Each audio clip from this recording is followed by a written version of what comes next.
Tonight on an all-new 2020. The saga of Mike and Dahlia DiPolito was so outrageous, so unbelievable. Their relationship was like a powder keg. Those two had such sexual attraction. The reality show Cops is there waiting to capture every second. This is Sergeant Frank Ramsey, Boynton Beach Police Department. Okay, I'm sorry to tell you, ma'am, he's been killed. He's been killed, man. Can you imagine you come home from a simple morning at the gym and you find out that your husband's been murdered? I can't let you in, man. Listen, is there anybody that you know that you think would want to kill your husband? Did you ever love Mike DiPolito? Yes. I married him because I loved him. Did you want your husband dead? No, absolutely not. I'm in intensive therapy now, just trying to cope with everything that's happened because it's hard. How do you explain then what we saw and what we heard on those videotapes? Sure you want to kill what he's doing? And that's when Dahlia DiPolito says the phrase that goes around the world. I'm positive, like 5,000% Charlotte. Okay. With evidence like that, what seems like evidence, how did she end up going to trial not once, not twice, Dahlia DiPolito walking out of 3 women but 3 times? It is reality TV on steroids.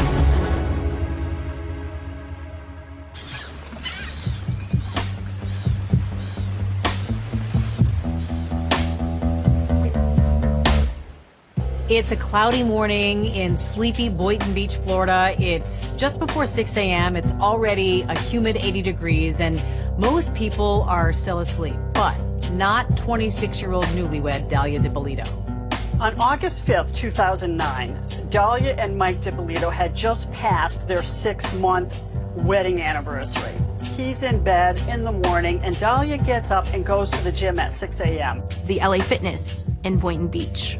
He's groggy, it's early morning, he's still in bed. She tells Mike on the way out, I'm going to the gym, maybe I'll bring you Starbucks on the way home. In the middle of her workout, Dahlia receives a phone call from the Boynton Beach police. Sorry, I just missed your call. Please leave a brief message, and I will return your call as soon as I can. This is Sergeant Frank Ramsey, Boynton Beach Police Department, Detective Division. I need you to call me as soon as you can, ma'am. A few seconds after missing the call, she calls the number, and it's the Boynton Beach police asking her to come home. Okay, can you come right back to your residence, please? Yeah, I'm leaving right now. Is there ready? Ma'am, I'll tell you everything you need to know when you get here. There were cameras everywhere, including from the hit TV show Cops. She goes rushing up, looking very confused. You see her in her black leggings, her tight spaghetti strap tank top. Listen, we had a report of a disturbance at your house, and there were shots fired. Once she arrived, that's when she was told that her husband was killed. Is your husband Michael? Okay, I'm sorry to tell you, ma'am, he's been killed. He's been killed, ma'am. And that's when she falls into his arms, wailing. She is screaming. She's saying, no, no, no, no, no. No. Try to calm down. No. Listen, right now what we need to get... From the perspective of neighbors, they see this nice young couple, and next thing they know, something horrible has happened there. And they're all wondering, who would want to kill Mike DiPolito? Is it random? Is it somebody that could have come into my house? My name is Jillian Jalali, and I have a podcast called Court Junkie. This case has it all as far as true crime is concerned. Mike and Dahlia seemed to be a perfect match. It was truly a fairy tale. Dahlia's father was Egyptian and her mother was Peruvian. She was born Dahlia Muhammad. Dahlia comes from a religious family, very close-knit family. And when she was 13 years old, her family moved to Boynton Beach, Florida, where she essentially grew up. Boynton Beach is located in Palm Beach County. Well, that's a pretty glitzy county in Florida. When people think of Palm Beach County, they often think of Mar-a-Lago, where President Trump lives. He has that resort there. Boynton Beach, 15 miles away, is a typical American suburb. It's sort of a middle class, more of a blue-collar community. Dahlia lived in a gated community. She lived there with her mother. Some describe her as beautiful. She's certainly attractive, especially when she's got her hair and makeup done. I first met Dahlia Dippolito back in 2015. Has your story been told yet, truthfully? No, it hasn't. How would you describe your personality? Really bubbly, very, very friendly, really social. What types of values were you raised with? What was important in your family? We were constantly doing family activities, family vacations, and a lot of family dinners. We had big Sunday dinners. What were your hopes for her? To grow up, be married, be happy, and have kids. Dahlia grows up and she becomes supposedly a real estate agent. But the problem is that actually takes a lot of really hard work, and she's much more into the quick buck. I think she was a woman who early on decided there were certain things in life she wanted, and she was going to use her sexuality to get them. Money. She wants money. Some people might call Dahlia a gold digger, and if she could see maybe a fast buck in someone, she was going to go for it. Enter Mike Dippolito.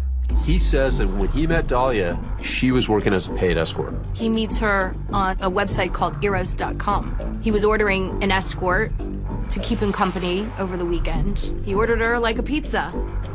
Mike Dippolito is an interesting guy. Just like Dahlia, he wants a lavish lifestyle. He yearns for the finer things in life. Michael Dippolito was a muscular guy. He worked out, and he liked the high life, too. What was your initial impression of Mike Dippolito? Charming. What drew you to him? His personality. He was really, really engaging, and it felt a really strong connection.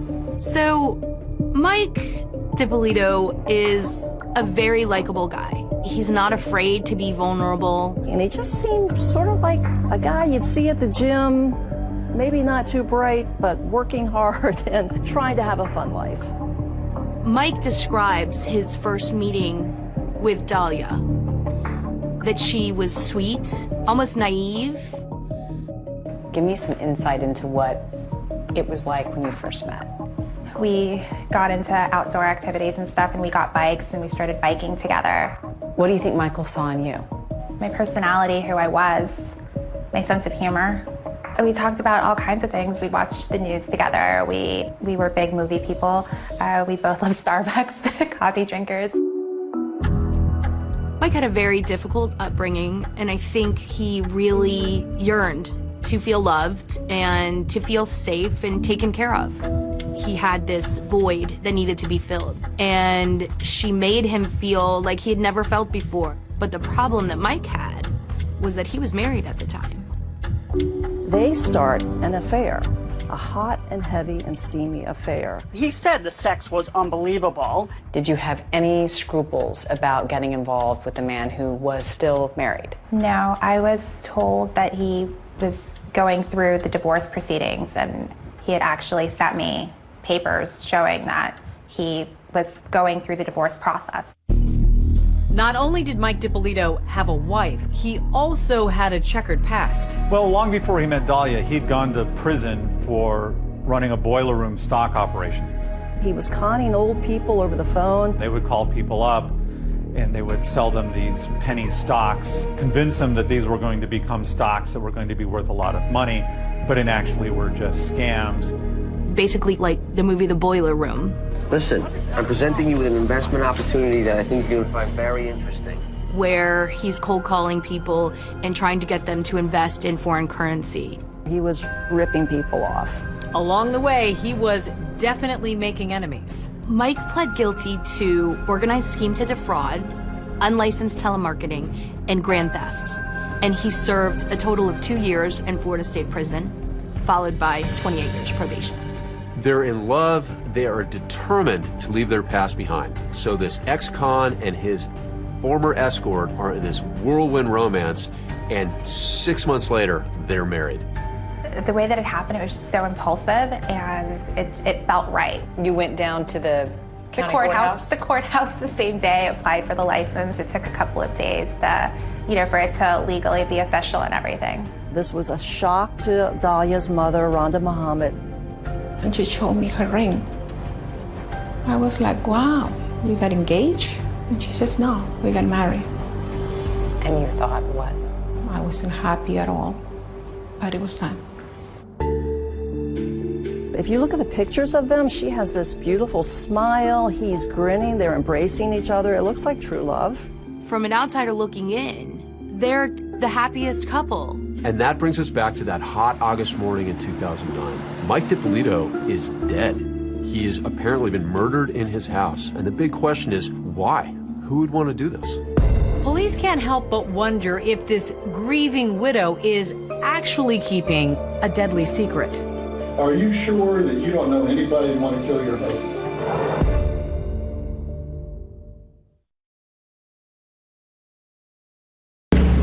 This is Sergeant Frank Ramsey. Ma'am, I need to talk to you. It's very urgent when you come home. It involves your husband. There's been an incident. Can you imagine you got your whole life ahead of you and you're in love and you're planning everything, and then you come home from a simple morning at the gym and you find out that your husband's been murdered?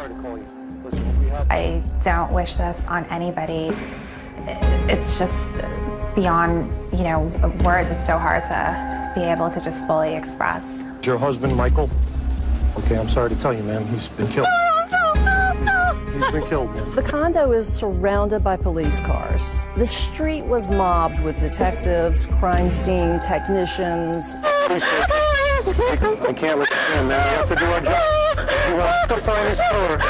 She says, I want to see my husband. And the police say, no, you can't. If you want to help your husband, you need to go to the station with these gentlemen and tell us everything you know about who he knows, who he's connected to. And they put her into the police car, and now she's being whisked away to the police station.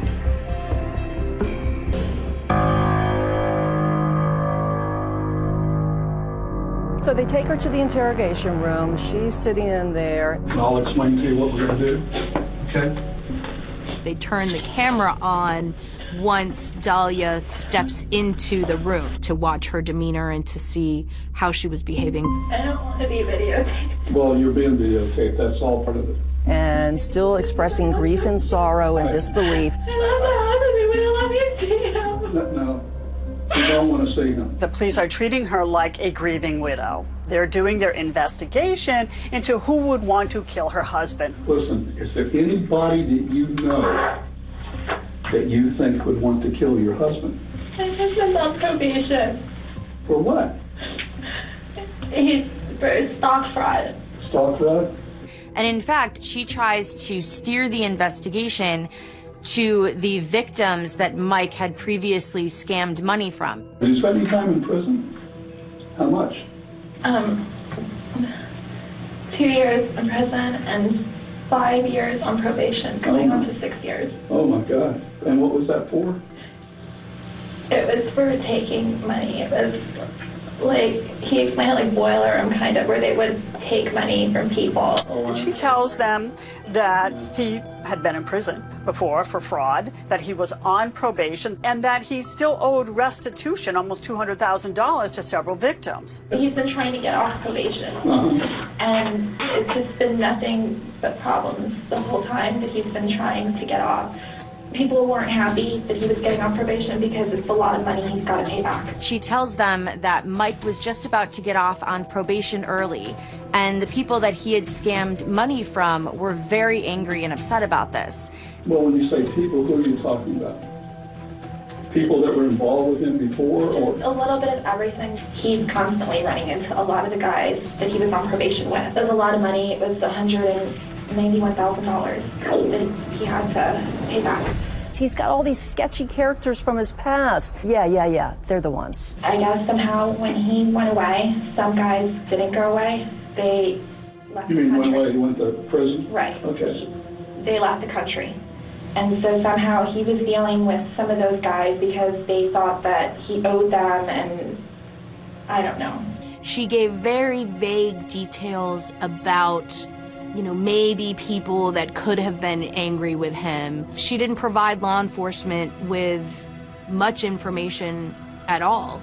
Well, I'm asking, if you know any names, then we can run these guys down and see what they know. I don't know if the one guy that I'm telling you about, Pasquale, if he also went away or if he didn't. She starts to kind of give names and tell them that there are possibilities of people that maybe had wanted to see Mike dead. Is it Pasquale or Pasquale? Pasquale. Then Dahlia starts spilling some of Mike's other secrets, like his substance abuse issues. He's recovering alcoholic. Dahlia tells detectives that her husband Mike struggled with demons, alcohol, and drugs. And so with him, it's very important to be like on a schedule and, you know what I mean, like have a system and very organized with everything. Get up every day, go to the gym, go to Starbucks. He would go to AA meetings. He felt was so important to keep regimented. He did that to make sure that he stayed sober. And in fact, Mike would have otherwise been at the gym with Dahlia, except he was recovering from liposuction surgery.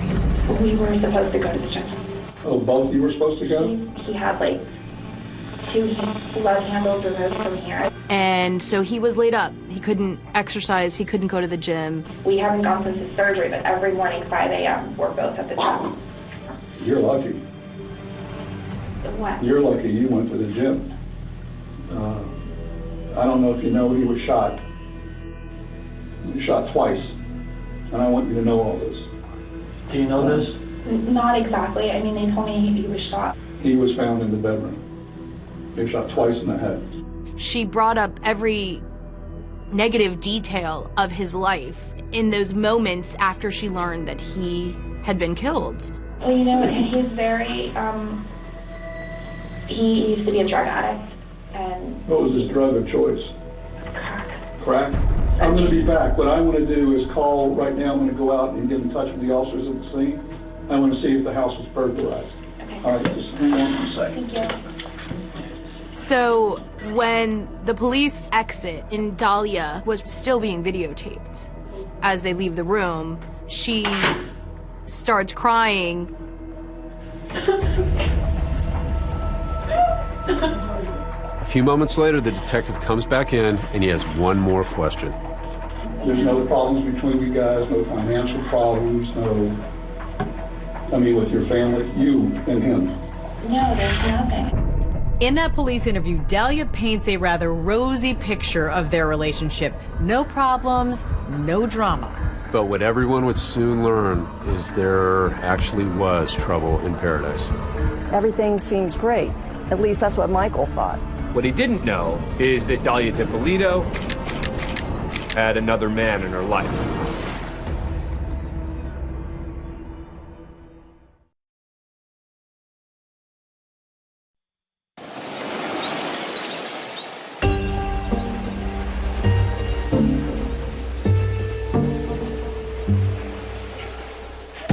As Dahlia DiPolito sits in that interrogation room, there is still a lot that investigators don't know about her.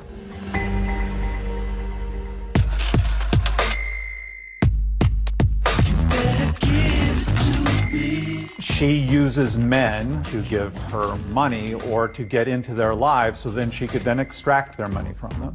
She knew how to use her sex appeal, and she had a lot of it, to get her way. And that's what she did very successfully with men, including Mike DiPolito. She wanted Mike's house. She wanted all of his money. She decided, hey, I got to figure out a way to get his stuff.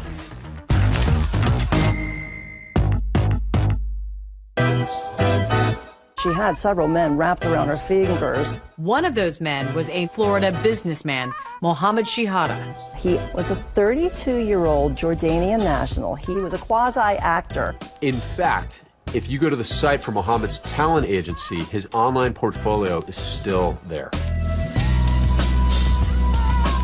He really enjoyed playing poker and gambling in Las Vegas. How did you know Mohammed? I met him a long time ago. He had a convenience store business, and I had actually walked into his store. And that's where we struck up conversation, and we both had Middle Eastern background, and so we just ended up developing a friendship. And you stayed in touch for how many years? Throughout the course of maybe like 15 years. So you considered him a close personal friend? Considered him a friend. I wouldn't say close.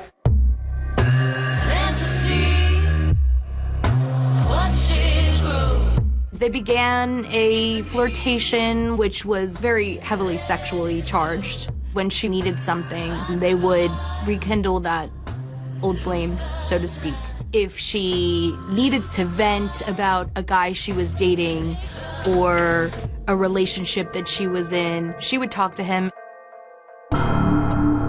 So in July of 2009, after Dahlia was married to Mike, she reached out to Mohammed once again, as she had done over time. She starts a narrative with him about Michael DiPolito. Dahlia told Mohammed that she was physically abused, that he was controlling, and she just needed out of the marriage. Were there any stresses on the marriage? We got into little arguments and things, but it wasn't anything major.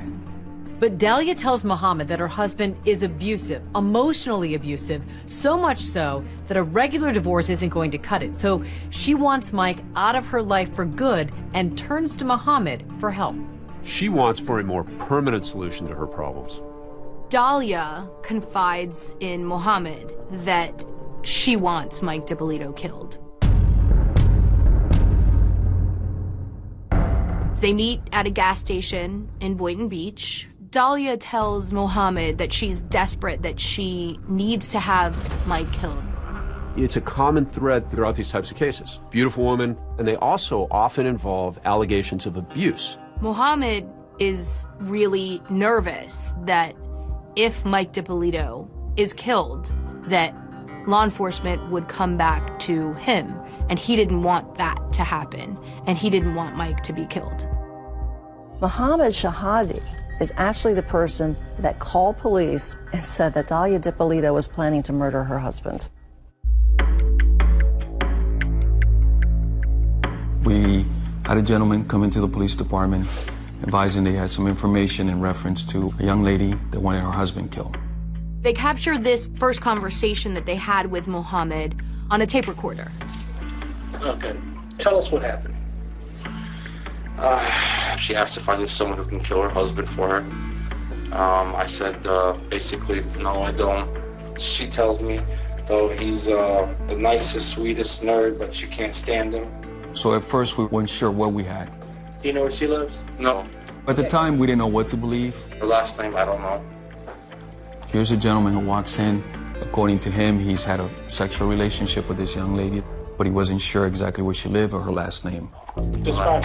She's maybe 5'6", 5'7", dark black hair, green eyes. She's a good-looking girl. Really good-looking girl, actually.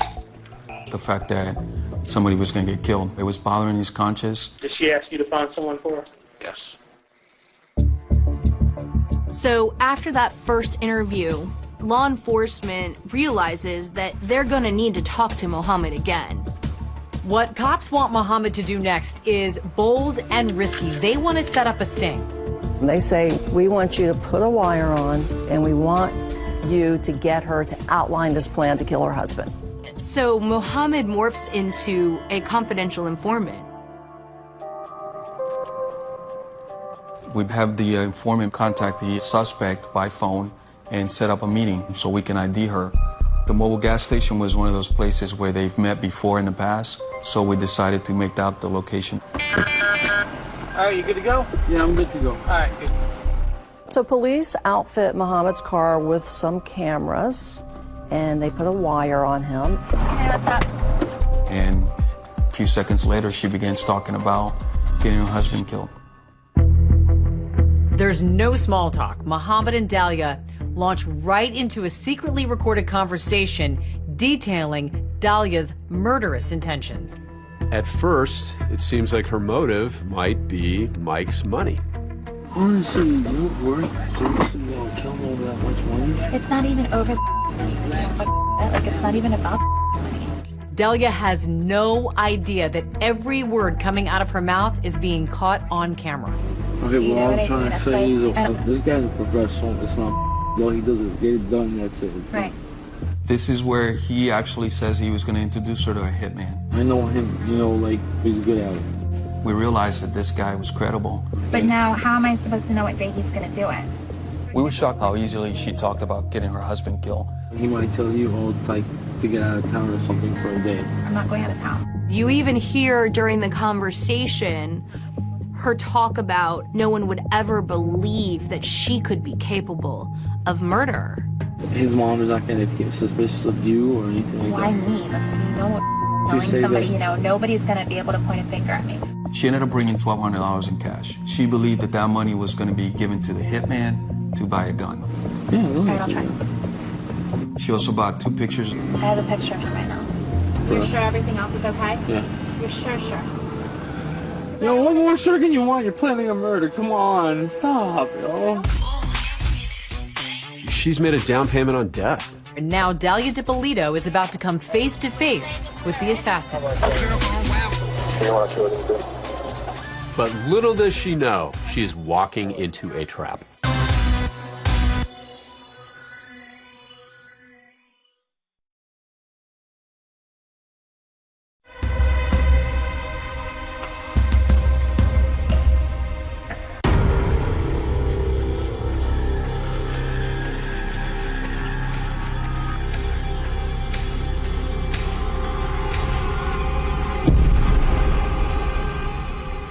After Mohammed Shihada alerts Boynton Beach police about Dalia DiPolito's deadly plan, Dalia meets face to face with that hitman.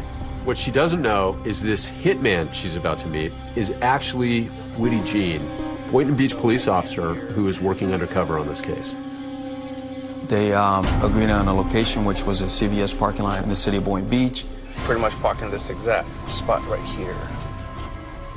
We had 2 cameras in the car. The cameras were positioned in the back seat. You can't help being a bit nervous as you're doing this. Remember, there's 1,000 things that can go wrong. She parked and got into the car and she said, hey. Dalia shows up to the meeting with Whitty, and she's wearing a cute little sundress. She's almost flirtatious with him in the car. We wanted to make sure that she caught my attention in my eyes. The way she was dressed, pretty much, I'm like, okay, she wants to show off her body. So, I have to give her a compliment. I told her, hey, you look good. Hey, you look good. She clearly thought she was talking to a hitman, and to her, this was something that had to be done. How sick we got everything going. Well, that's up to you. Maybe I need to come like 15. We were shocked how easily she talked about getting her husband killed. She gave me definitely a sense of urgency. You cannot wait to make it happen. If you're going to make it happen, you have to make it happen this week. I'll give you a quick breakdown of what I've done so far.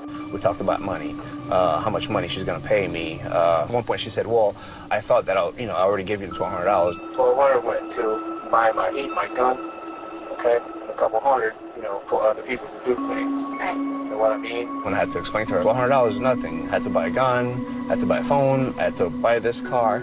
As she starts talking, what's going on in the minds of the police officers is, wow, this woman is real.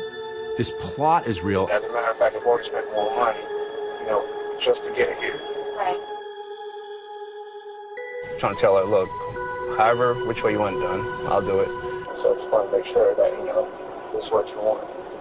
Sure you want to kill this dude. When she's meeting with the hitman, he's telling her, look, there is no turning back. When I leave you today, you have no way to reach me. I explained to Dalia that after today, she wouldn't be able to find me to cancel this whole plan that we put together. When it's done, you have to have an option to change your mind. And that's when Dalia DiPolito says the phrase that goes around the world. I'm positive, like 5,000% sure. Okay. No, there's no, I'm determined already. I'm positive, like 5,000% sure. Her line is classic. I am like 5,000% sure, right? So it's, she is so committed to this. Like 5,000% sure. I didn't think she was going to be that open. I'm 5,000% sure. When I say I'm going to do something, I'm going to do it. A lot tougher than what I look. I know you're like, oh, what a cute little girl, whatever. But I'm not. She told me she may look like an innocent little girl, but she's a whole lot tougher than she looks. The most surprising thing about my meeting with Dalia was how adamant she was in making sure that this was done. All right, well, good morning, Cookie. By the time you get back from the gym, you're going to find a dead body in the house, all right?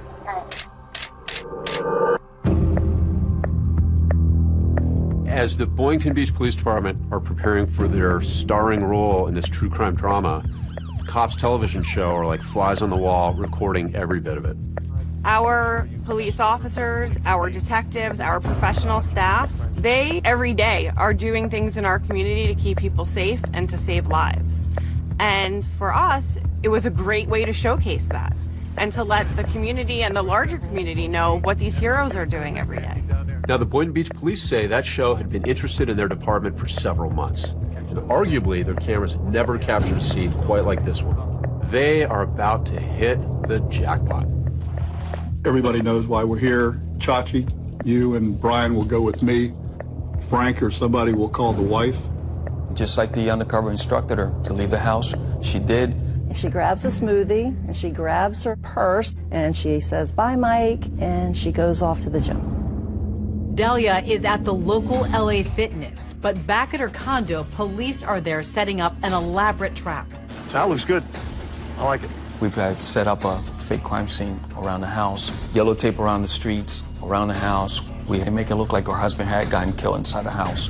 At 6:21 a.m., as Dahlia DiPolito is working out, that's when she misses that call from the sergeant at the Boynton Beach Police Department. Sergeant Ramsey, can I help you?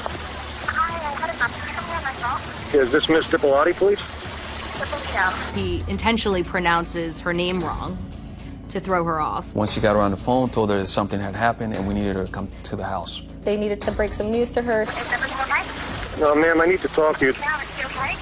Ma'am, I'll tell you everything you need to know when you get here. As Dahlia approaches, she sees what's really a crime scene.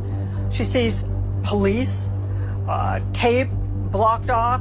So the condo is surrounded by police cars. There's a crime scene van, there's crime scene tape, her apartment's roped off with the tape. The front door to the townhouse is wide open with black fingerprint dust everywhere. Dahlia arrives from LA Fitness from going to the gym. And she rushes up. Dahlia DiPolito doesn't know she's being set up right now. A really buff police sergeant tells her, "Your husband has been murdered." Is your husband Michael? Okay, I'm sorry to tell you, ma'am, he's been killed.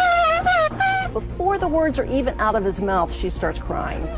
And he even hugs her, and she figures she's got them wrapped around her finger just like all these other men. And little does she know, her world is about to come crashing down. I tell you, ma'am, he's been killed. Going into his arms. She's wailing.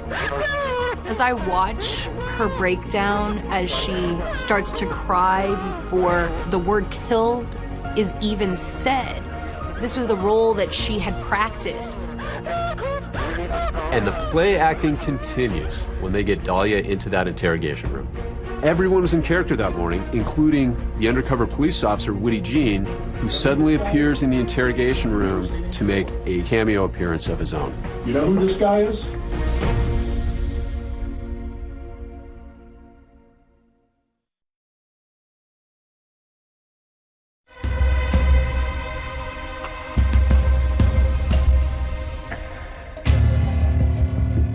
And tell us everything you know about who he knows, who he's connected to. Don't worry, we've already taken care of dogs with animal control for right now. Everything's under control. Dahlia's acting, and the police are acting. As she's brought to the police station, everyone involved is faking it. They think they have the goods to charge Dahlia DiPolito, but the police still want to see if they can make her crack. They're going to give her every opportunity to own up to what they suspect she did. You have the right to remain silent and not answer any questions. Do you understand that? She absolutely thinks that she has everybody fooled. He was found in the bedroom. He was shot twice in the head. He wouldn't open the door unless it's somebody that he knows. Well, then We don't open for anybody.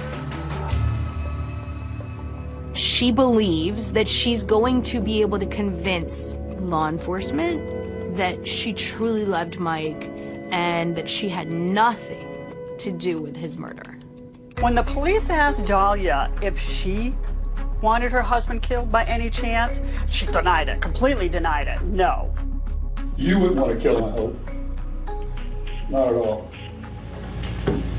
We are fine, like there's nothing. Dahlia DiPolito is pretending she knew nothing about this.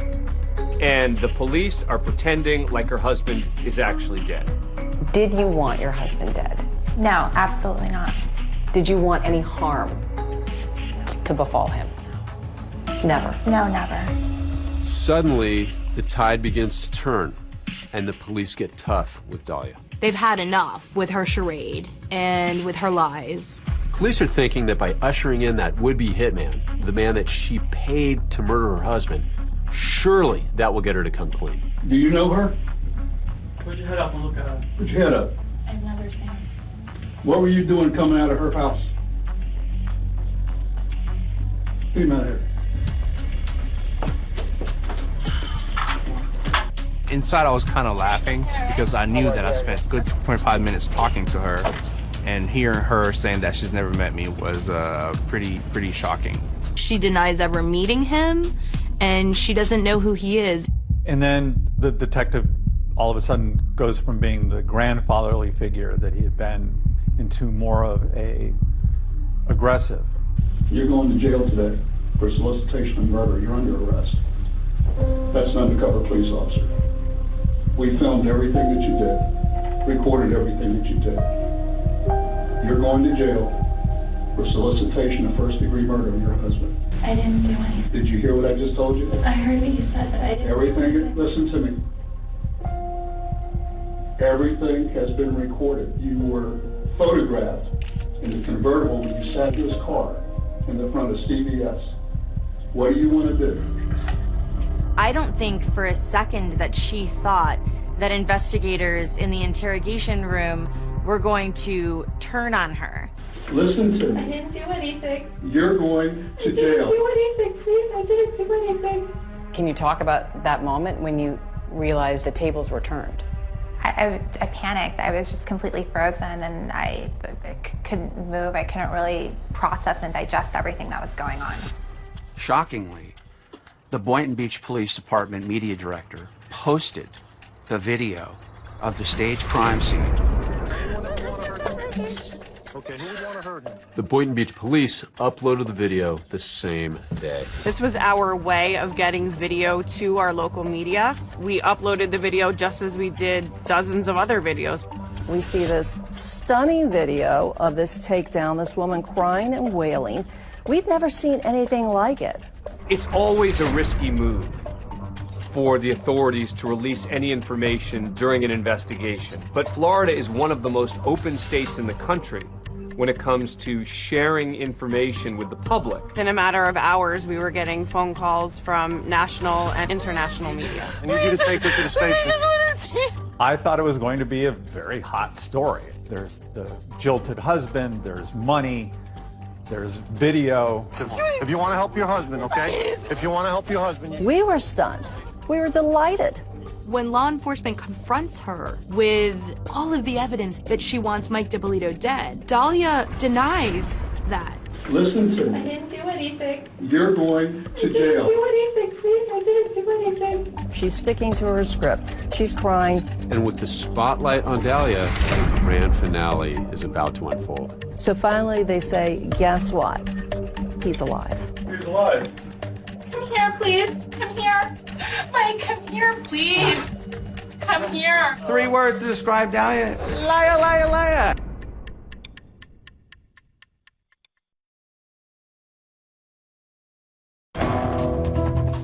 Give me 3 words to describe yourself. Who is Dahlia DiPolito? Understanding, sweet, and compassionate. 3 words to describe Dahlia. Liar, liar, liar. What was that? I didn't do anything, and I didn't plot anything. It wasn't like, kill him softly, don't hurt him. It was like, just blow the guy's brains out and, can I get a cheese sandwich with that? I'm positive, 5,000% Charlotte. I see somebody who's struggling. What? How is she struggling if she's 5,000% sure? The whole crime's caught on tape. I mean, what do you do with that? It was a show, it was a tape. That was the purpose of it. You were acting in those tapes. Yes. Liar, liar, liar. He comes up with a defense that rocks the community. This was all for a reality show. She knew she was being taped. She and Mike wanted to be stars. The thing about reality TV is that anybody can do it. Anybody can become famous. I don't know what reality show a 40-year-old man, 40-year-old convicted felon would be on. They wanted to post it on YouTube to try to get acting parts. That was the plan. It was so far out of left field that they might just believe it. Even now, 11 years after the story first broke, the twists keep coming in the Dalia Dippolito story.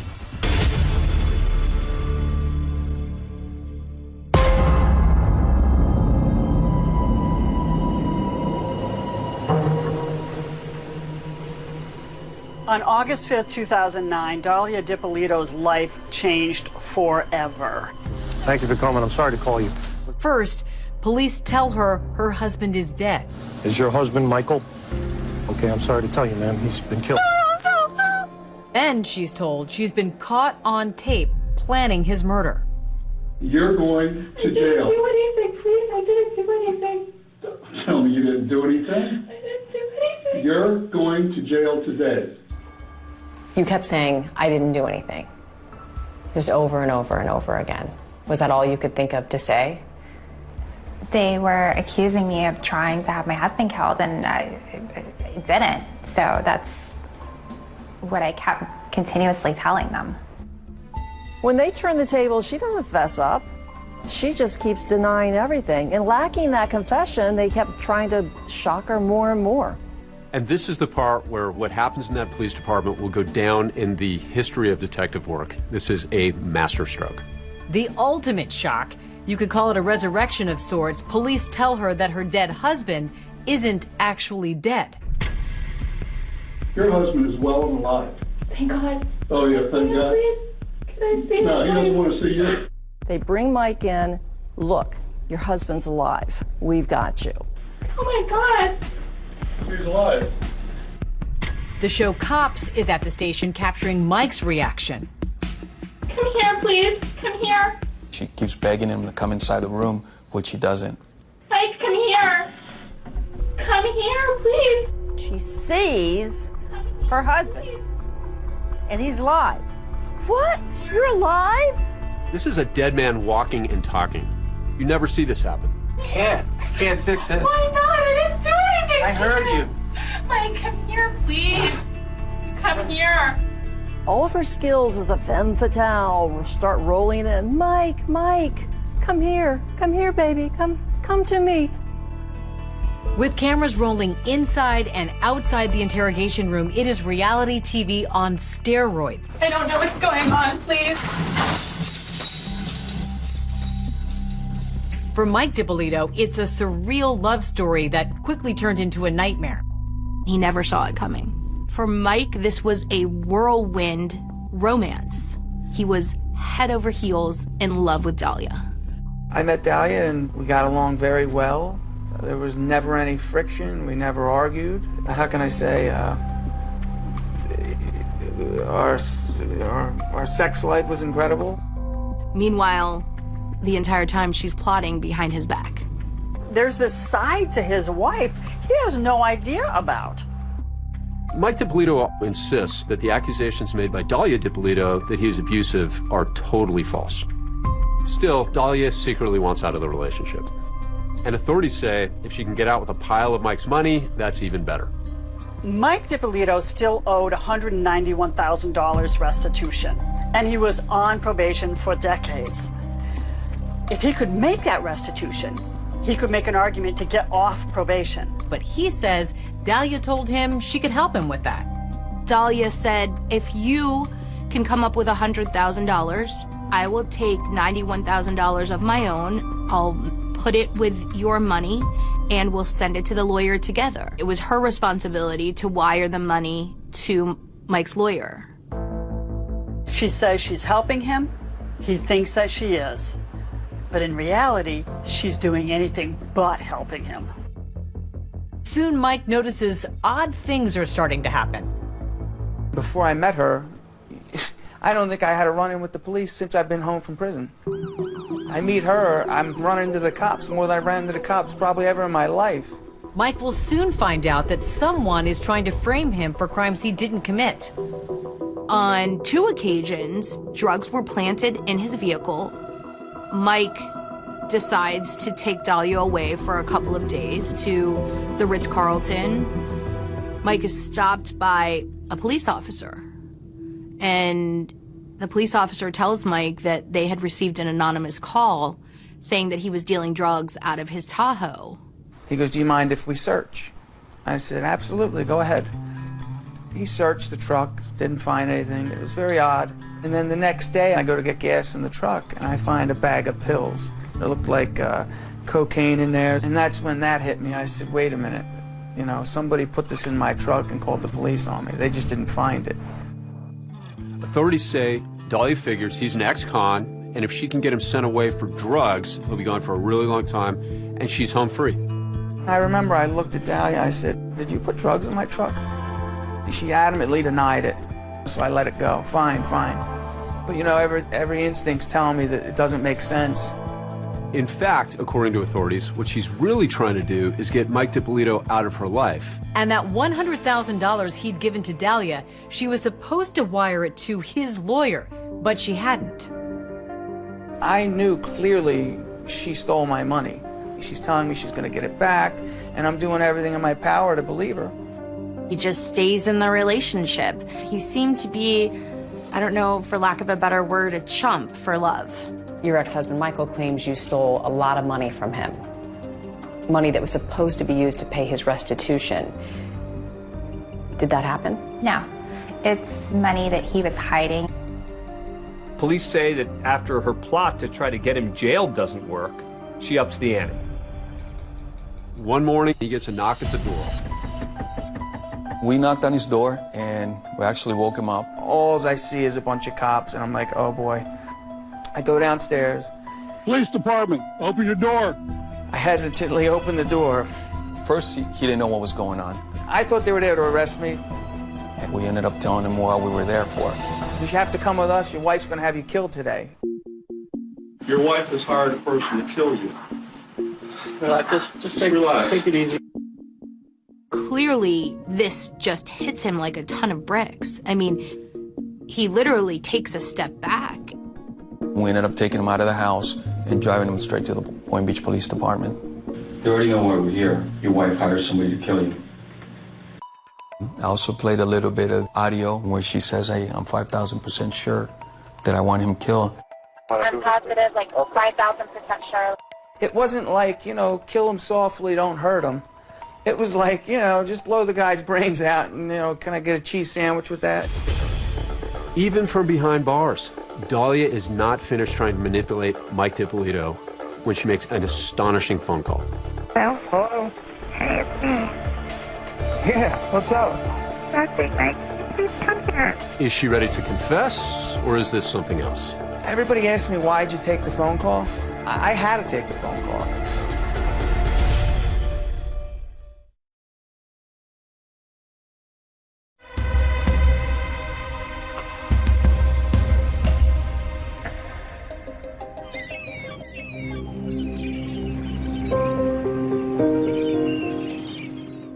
As Dahlia DiPolito is being led out of the Boynton Beach Police Department and over to the Palm Beach County Jail, she has an audience. The press, having seen the video released by police, is there to greet her. Already, the media is out there with their cameras capturing it. I didn't do anything, and I didn't plot anything. You were headed to jail. What was that first night like? It was a complete nightmare. I wasn't even officially in jail as the tapes were getting released, and they were already all over the news. They were everywhere. Till death do them part. And it's all caught on video.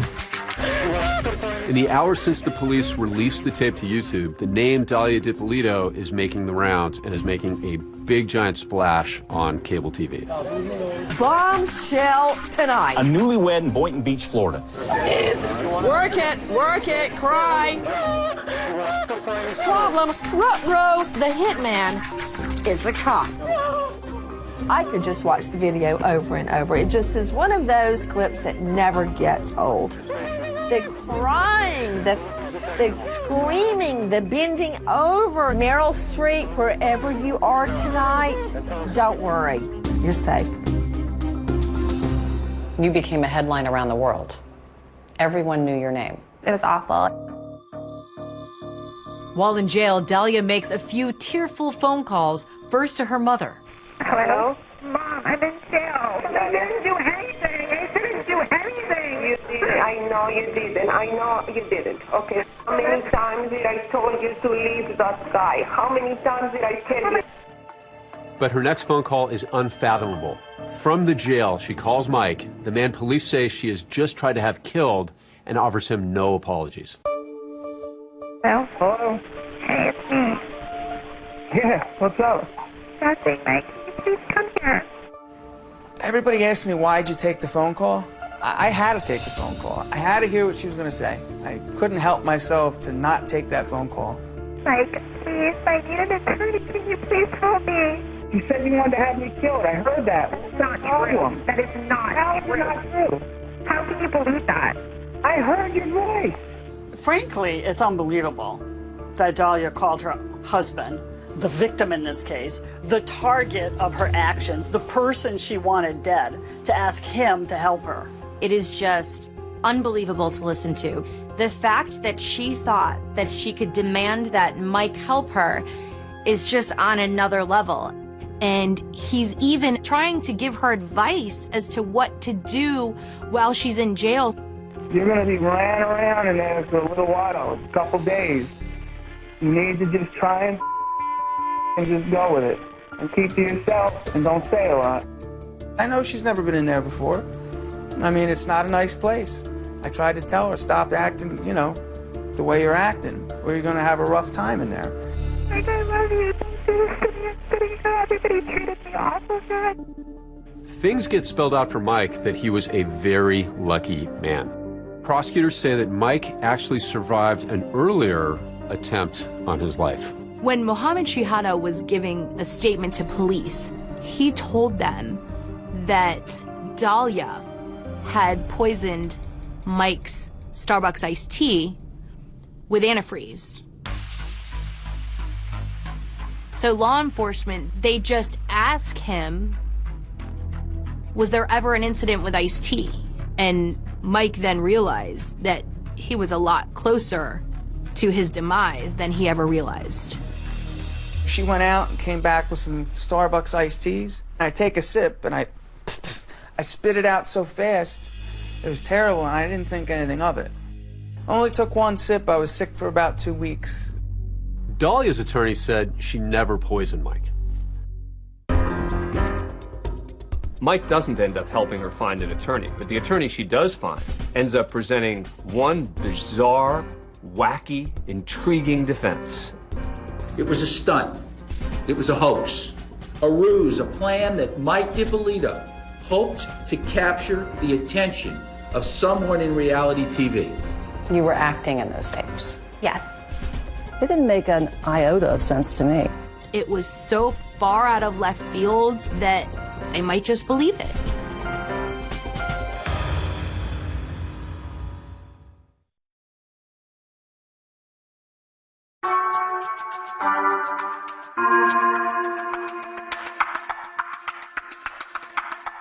We begin with the trial of a Florida woman arrested for plotting to kill her husband. Your trial. Can you describe what that experience was like for you? Confusing, really difficult. The cameras were there. The TV shows were actually filming the whole thing as I'm entering the courthouse. Dahlia DiPolito entered the courthouse in a buttoned-up white sweater to meet the men and women who will likely decide her fate. I have never had a case as a prosecutor that was so strong. I'm a lot tougher than what I look. I know you see me and you're like, oh, what a cute little girl, whatever. But I'm not. You will see how determined she was to have Mike DiPolito, her husband, killed. In opening statements, the prosecutor, Elizabeth Parker, wants to make sure these jurors don't believe that Dahlia is this little innocent figure and that she is a much darker, more evil person. He asked her, "Are you sure you want to kill him?" Without hesitation, as if she had ice running through her veins, She says, "There's no changing. I'm determined already." My biggest concern, the evidence seemed to be overwhelming. But you have Mike, who's got a shady past. I knew the defense would make him out to be a con man. Please tell us your name. Michael DiPolito. What's awesome about this case is that the jury actually gets to hear from the victim. In a plot to kill somebody, the victim is almost always dead. I don't know how to explain it. I just don't know how to explain it. He was a likable character. I knew that I just needed to get him on the stand for long enough to have the jury like him too. What did you think of your marriage? I thought it was great. I was having fun with my wife. It's getting off probation, I thought. Did the defendant seem happy? Yes. He completely owns up to his past. I'm a convicted felon. I go to probation every month and report. I hold my head up as high as I can. On cross-examination, when Dalia DiPolito's lawyer keeps asking him and keeps repeating the word probation, Mike DiPolito bites back and makes the entire courtroom laugh. You're like a parrot. A parrot? Yeah. What does that mean? I've been called a lot of things. What's a parrot? Did you do that on probation? Were you on probation? Did you do that on probation? Were you on probation? You know what I'm talking about. I'm just having fun with you. Come on, I'm with you. You having fun with me? Let me ask you something. Is this fun, Mr. DiPolito? This sucks. Okay. It's ridiculous. We're not here because of me. You might as well put me up next. I mean, what are we doing here? But another Mike is about to make an entrance into the trial. Mike Stanley, an ex-boyfriend of Dalia's, And you're gonna meet Michael Stanley. who prosecutors say discussed with Dalia planting the drugs in Mike DiPolito's truck. So, the prosecution introduced tons of text messages between Dalia and Mike Stanley. They were talking about everything they wanted to do once DiPolito was out the way. So their X-rated conversation is read on the stand by Boynton Beach detective Alex Marino. Do you want my hot, tight body all over you? You can just see how uncomfortable this police officer is as he's reading these steamy text messages. Love you so much. I'm so horny for you. Some of the stuff was kind of cheesy. I mean, I had to read it up on the stand. It was not my best moment. Baby, I love you, and I only want to you. She's telling Mike Stanley, once this guy's gone, you and I can have the life we've imagined. I will have Michael's money, we'll have this condo, everything will be good. Greed was the very basic core of why Dalia did this. Parker says when Dalia's plan to put her husband back in prison failed, that's when she took things a step further. Yeah, but killing somebody, come on. Nobody's going to be able to point a finger at me. I'm determined already. I'm positive, like 5,000% Charlotte. After the prosecution rests, now it's the defense's turn, and they are going to use that infamous video for their own purposes. That's where this novel defense theory came into play, a defense theory that was actually a little hard to believe. The plot for the contract killing of Mike DiPolito was never real. He comes up with a defense that rocks the community, which is, this was all for a reality show. She knew she was being taped. She and Mike wanted to be stars. So they came up with this idea, and it was all a hoax. It was Mike DiPolito's idea, and Mike DiPolito was in on it, and she's not guilty. It was a stunt. It was a hoax, a ruse, a plan that Mike DiPolito hoped to capture the attention of someone in reality TV. Dalia's lawyers claim that Mike and Dalia DiPolito wanted to be famous. They wanted to be like the stars of Cheaters or Jersey Shore. Selnick presents a computer forensic expert who found that Dalia had searched reality shows on her computer. The website name says welcome to realitytvcastingcall.com.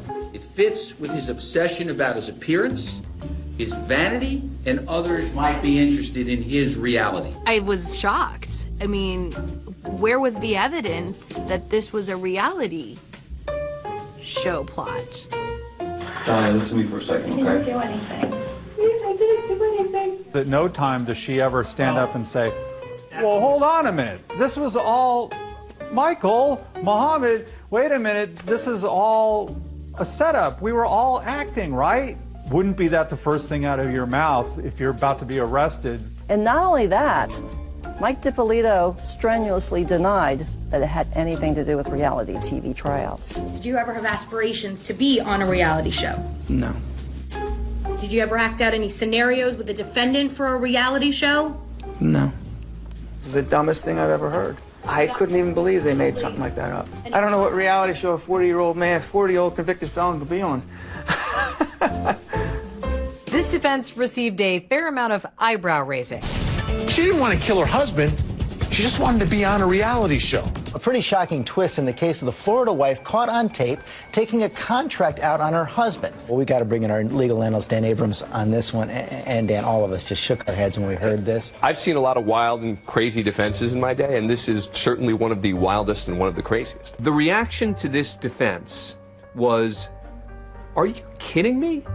This is an almost impossible defense to win. And so I think in order for it to succeed, Dalia DiPolito would have to take the witness stand. Judge, the defense is going to rest. But Dalia does not end up testifying. It was a daily, yes, you're going to testify, no, you're not going to testify. And Did you want to testify? Yes, I did. She's like poison candy. Attractive on the outside, but deadly on the inside. I was confident in the case that I had presented. I was truly concerned that it was such a bizarre defense. I've been advised that the jury has reached a verdict. Except this was nowhere near the end of this story.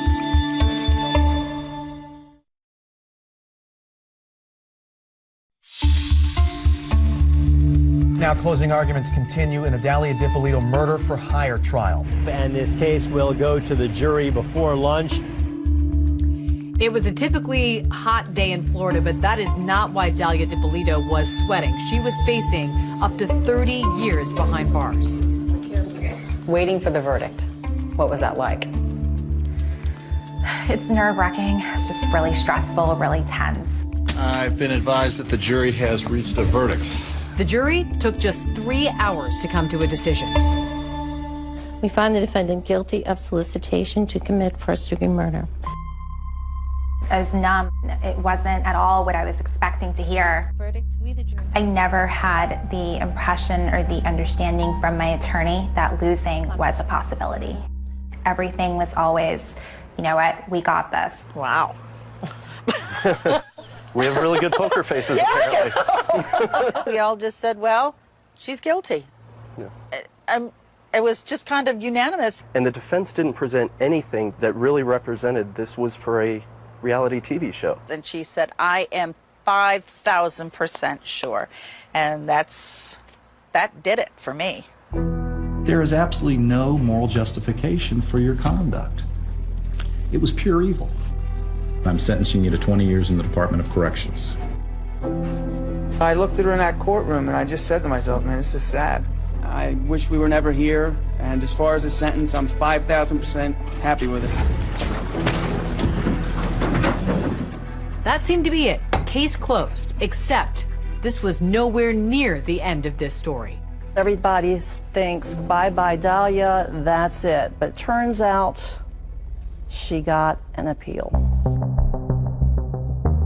In the last hours, the Black Widow, Dalia DiPolito, set to walk free. The appeals court tosses out the conviction. Dalia's lawyers argue there was a problem during jury selection. And then, 3 years later, a court agrees. And so Dalia DiPolito is getting a new trial.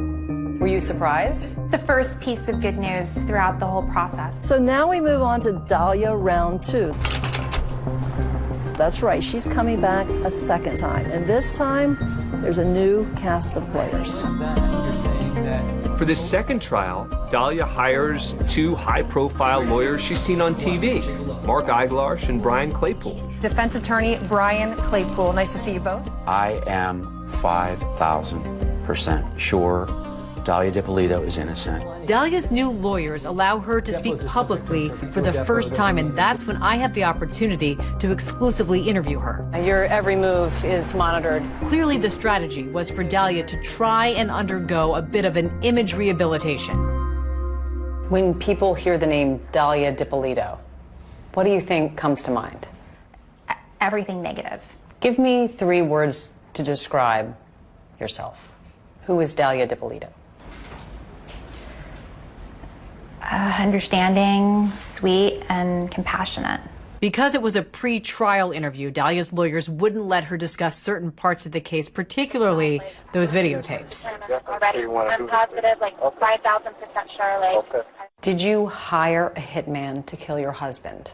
No. How do you explain then what we saw and what we heard on those videotapes?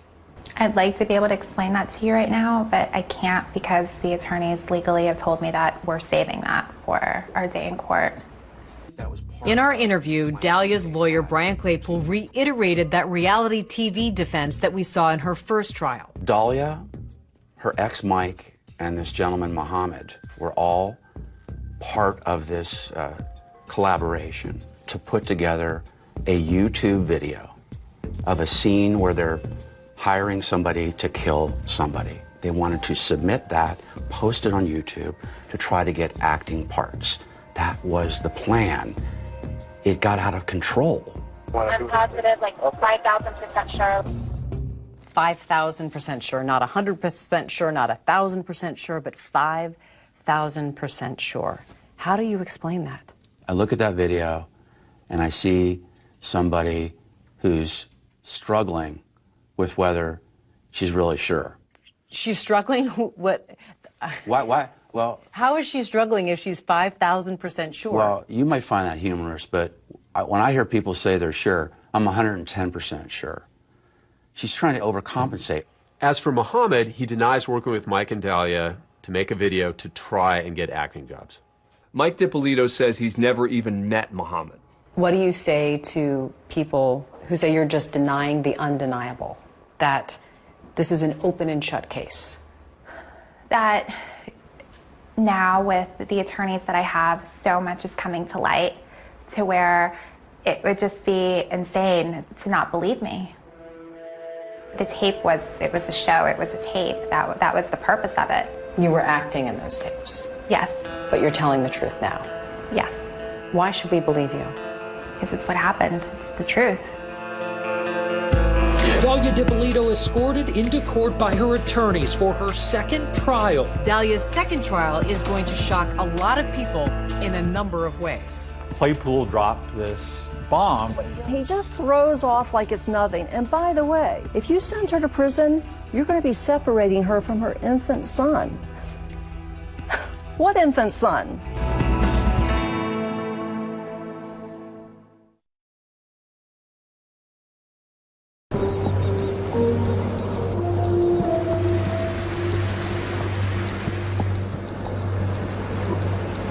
Walking on the sidewalk right now, this doesn't happen very often. No, this doesn't happen at all. This is the first time I've had to walk in a long time. Yeah, your every move is monitored. I took a rare walk with Dalia Dippolito outside her lawyer's office while she was on house arrest, awaiting her second trial. She was living at her mother's house, tethered to an ankle bracelet. This is what it looks like, and it doesn't come off at all. You've been living under house arrest for the better part of 5 years, nearly 6 years. What's been the hardest part? Not knowing when it's over, not being able to leave, watching everybody around me being able to come and go as they want, and I can't do that. After Dalia's first trial, she was convicted.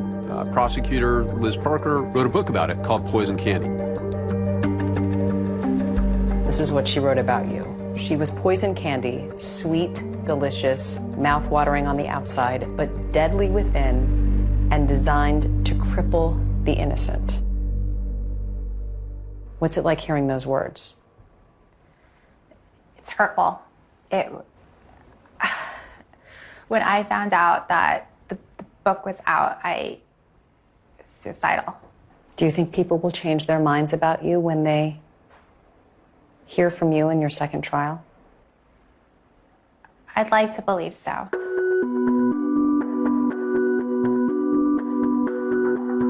It's at a pretrial hearing, part of an attempt by her lawyers to get the case dismissed, where Dalia finally has her chance to tell her side of the story under oath.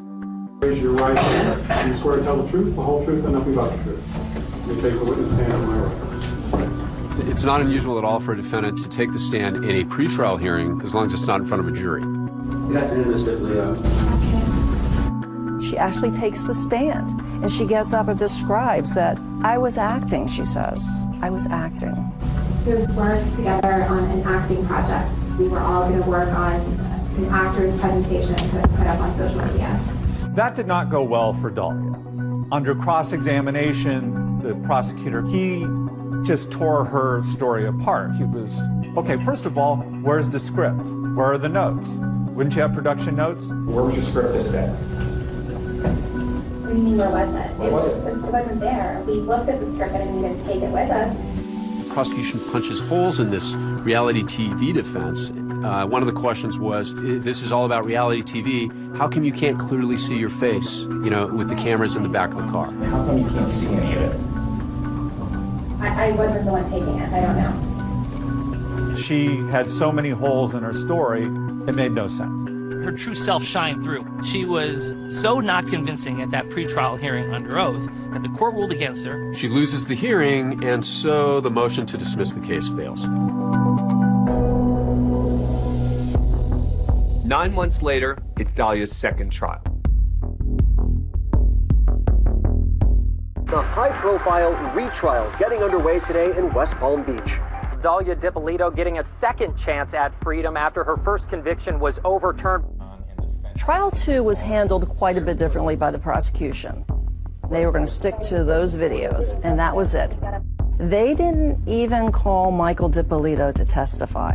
Because the rest of the evidence was so powerful, my prosecutors felt that they would just go with the slimmed-down version of the case. Her words on those videos prove the crime charged.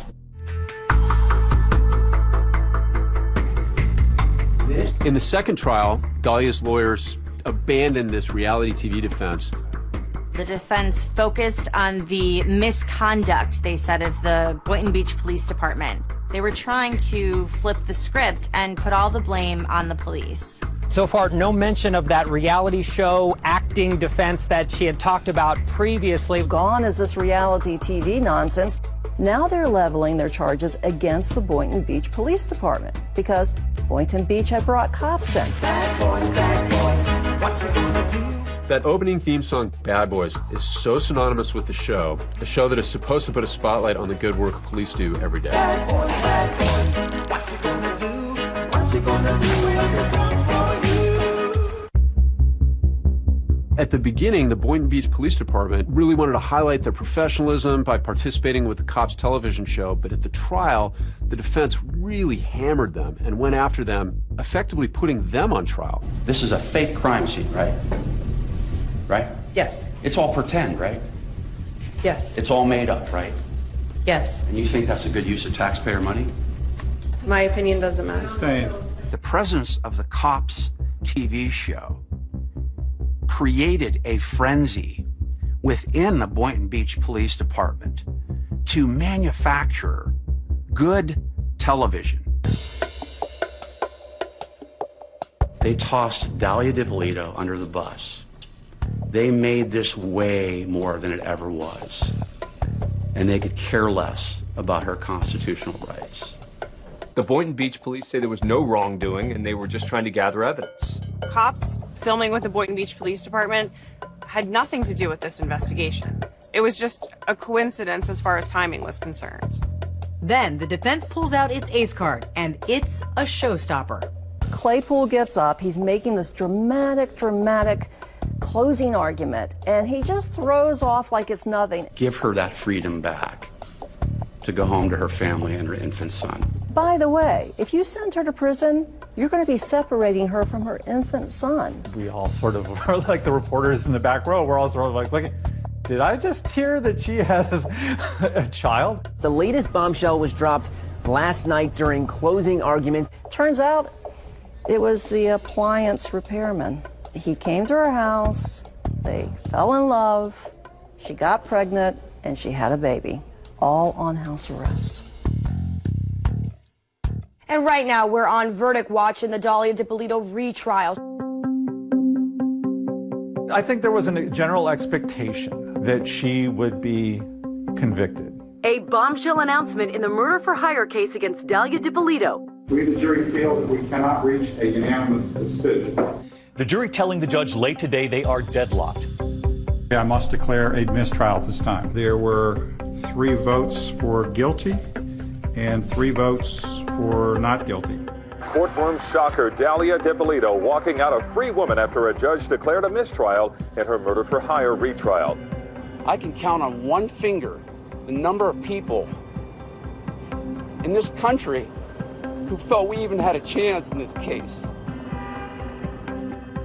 Whenever you don't get a conviction, you're disappointed. But I knew that we had a great team and we would do it again and perhaps do it a little differently. Immediately after trial number 2, the state attorney, Dave Ehrenberg, said, "We are taking her to trial again." There was not a second when we thought that we would let her go free. Not a second. Prosecutors vowing to try her a 3rd time. And so now we're going on to Dalia Chapter 3. This is the 3rd time DiPolito has been on trial for this murder-for-hire case.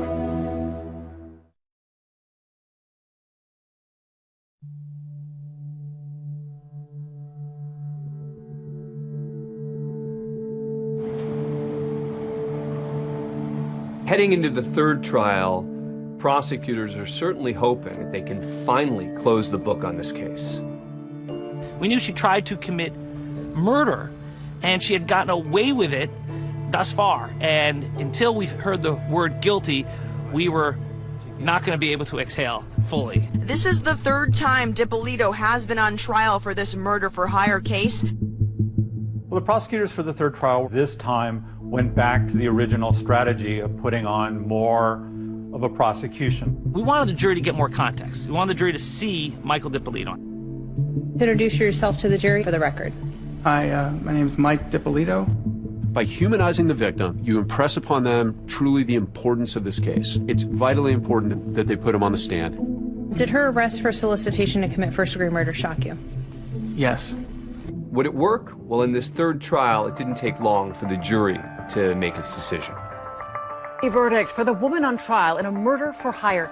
Well, some say 3 times a charm, but not for Dalia DiPolito. She was found guilty in 90 minutes. I mean, we were all a bit stunned. There was apparently no doubt in the jurors' mind. 16 years behind bars. That is the sentence for Dalia DiPolito. Dalia DiPolito expressionless inside a Palm Beach County courtroom today, moments after learning her fate. Dalia's current release date is 2032. She serves the entirety of that sentence. She'd be 49 years old when released. Dalia, in jail, heads up a Bible study group. She misses her child dearly. Her mom has stepped up immensely to help take care of her little boy. He's a preschooler, and he comes to visit his mom in jail at least once a month. And Dalia has described him as being very playful, very happy, very outgoing. She is still determined to get a new trial and to get vindicated. Dalia's attorneys have tried to get the verdict thrown out again. Her case, she tried to get her case all the way up to the U.S. Supreme Court. Earlier this year, the U.S. Supreme Court declined to hear Dalia's appeal. The Dalia DiPolito saga is finally over. The reality show is done. The last chapter has been written. We're still fighting, and we're going to file a federal brief to attempt to get a new trial for Dalia. After she left the prosecutor's office, Elizabeth Parker became Mike DiPolito's attorney and even helped get him off probation. He paid all of the restitution that was owed to the victims. Mike got engaged and seems to be moving forward with his life. How much do you love this guy? I love him a lot. It's nice. Sometimes it's hard to accept something this good's happening to you. He's very lucky to be alive. It's not been an easy journey for him. He truly thought Dalia was the love of his life. Did you ever love Mike DiPolito? Yes. I married him because I loved him. I was in a relationship with him because I loved him. And now? Now I wish I never would have met him. Oh, I feel the same way. I wish I would have made a left, not a right. Trust me.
Firearms officers serving West Yorkshire Police are arresting a man outside his home in Leeds.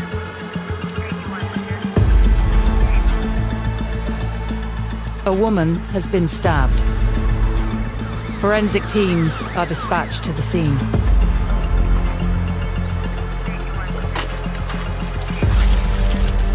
The stabbing is in a basement flat in Headingley. The victim has been rushed to hospital by medics to try and save her life. Forensic crime scene manager Jasmine White is briefed by the first officers to arrive on the scene. So once we've arrived, ambulance have been called 6 and they've been doing CPR. So the female is laid essentially in the doorway at the front of the address. CPR is ongoing, extensive bleeding, which can be seen throughout the whole of the room. So whether she was found like that, whether she'd been moved in some capacity, I'm not sure. Is it a shared flat? Yes, it is. It's a one-bedroom flat. However, our victim has been staying in what is classified as the living room. So that's the front room as soon as you walk in, and you'll see a mattress to the left-hand side, and that's been her bedroom. Police call the period straight after a serious crime the golden hour, the optimum time to gather forensic evidence. That could be hers, I would think. Yeah. But it's been cut off her, hasn't it, I think? So I don't know if that's them. We found a T-shirt out here that I think it's highly likely to be the victim's. I can see it's been cut. I'm not sure whether it's been cut by paramedics or whether it's stab wounds and she was wearing it at the time. The forensic team must gather as much evidence as possible before the weather washes away vital clues. I'd quite like to get that recovered now.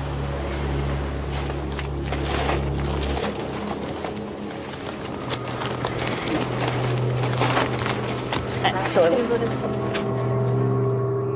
The victim rents a room in a shared flat.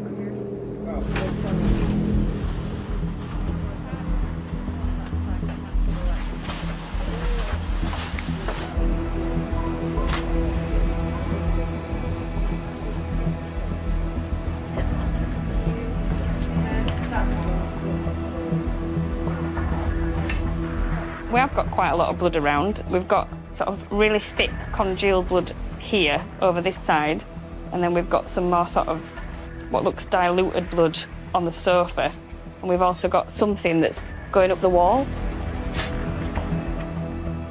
It's hard for me to say what that might be, We've got quite a lot of footprints in blood, but we're mindful there's been an awful lot of people coming in here, paramedics, police. But obviously what we're interested in is the suspect's footprints, which is why we're using the stepping plates to protect the floor. We've got quite a lot of spatter on the floor as well, but that could be from the incident, it could be post-incident. There's a chair on the bed. The bed looks a bit dishevelled, but other than that, pretty much everything else looks neat and tidy. It's making me wonder, like, it's not like there's been a struggle to the point where everything's thrown everywhere and there's things knocked over. It's like all seems very concentrated to just this area. Yeah, I think this black thing is part of a bra and the other bit's behind me. I don't know where the rest of a bra is, unless it's on her.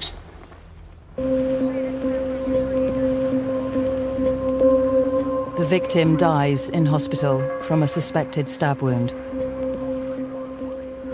The lady has been treated at the scene and then taken to Leeds General Infirmary, where she's been pronounced deceased.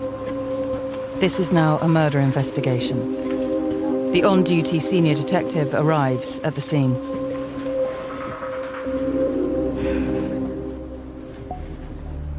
Be careful. I mean, and it's so slippy. This is where all the congealed blood is. We've managed to document the blood, make an interpretation of the scene. It's quite tidy as a scene. Just gonna have a look in the kitchen. I've been asked to sort out a CSI for the deceased at hospital because she needs to be examined, photographed, forensically recovered for a forensic post-mortem. The evidence gathered by forensics will inform the investigation by the homicide team. There's no sign of blood or any disturbance in the kitchen, bathroom. I was saying, other than the bedroom, obviously this, everything else looks pretty tidy. Doesn't seem like there's been a sign of a prolonged struggle. No. Because I feel like there's quite a lot of things that could have been pulled over, knocked over, and there's just nothing. Were the keys there already there? When I came in, yeah. Oh, right, okay. No Chain. sign of forced entry? No. This is evidence of like a man's room. There's a mobile phone over here, isn't there? One mobile phone is found at the scene. It belongs to the lodger in the room next door. Well, it was fine. Is that Wi-Fi? Yeah. The victim's phone is missing. There's leads for an iPhone there, but I've not seen... There's just one in there, isn't there? Yes. So far, there's no sign of a crucial element. The murder weapon. No, it's got vegetables on it. From the victim's wounds, the team are focusing on the search for a large knife. Working towards the hypothesis that it was a knife. That's what I needed to be looking for, but keeping an open mind if it was any other weapon. Looks interesting. Be interested to know whether he's come with a knife, just to do that instant.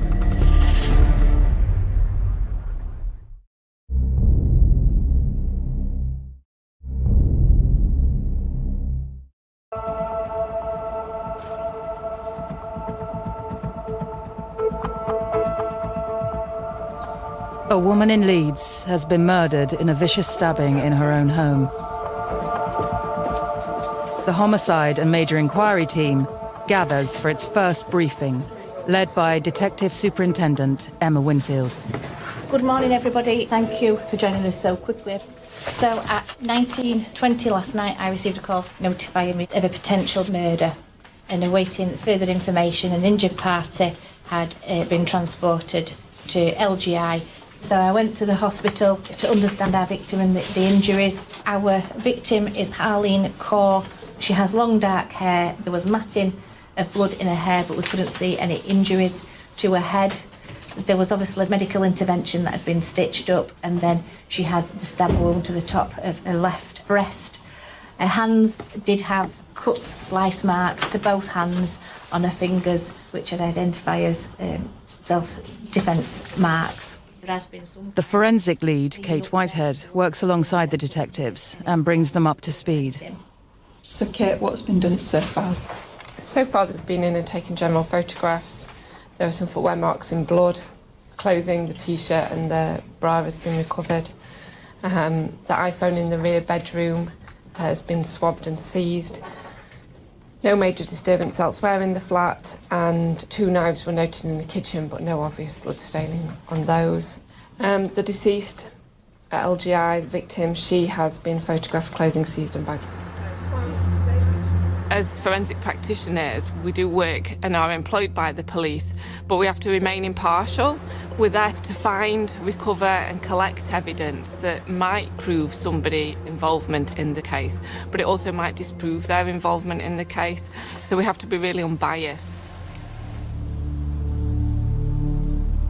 The initial 999 call came in from the lodger who lives in the room next door to the victim.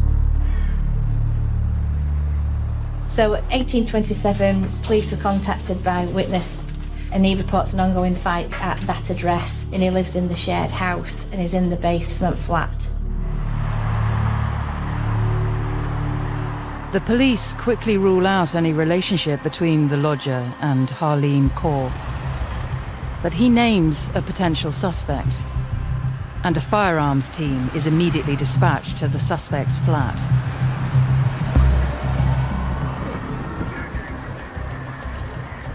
The address linked to the suspect, which the suspect was arrested from, is a first floor flat. Firearms officers have gone in to clear that address. They've found a bloodied knife. I intend to have senior CSI go back today, and myself will have a bit of a closer look at the blood staining. The suspect has been photographed, samples taken. We've also photographed the bottom of his footwear to see if it marries up with the footwear in the address. The case has been assigned to Detective Inspector Amanda Sykes, who will now take over the investigation. Thanks, guys. Right, we'll come back to you and we'll get you all passed out. Thank you very much.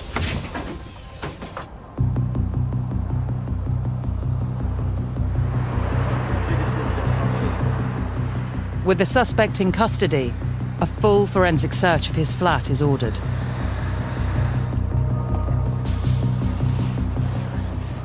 We're looking for blood transfer from the main scene. We're looking for a weapon, and the suggestion there could be a knife on a coffee table in there. Mobile phones, again, if we see those in the scene, they'll be recorded, swabbed and recovered, because we need to get the user's DNA off of them. The area outside the flat is also meticulously searched. Done? Yep. Nothing. Okay. Yeah, brilliant. Excellent. Nothing in there, I take it? Nothing. Brilliant. Thanks, Mick. Cheers for that. Yeah, but it's all right with this bit here. Yeah, we'll move our kit across.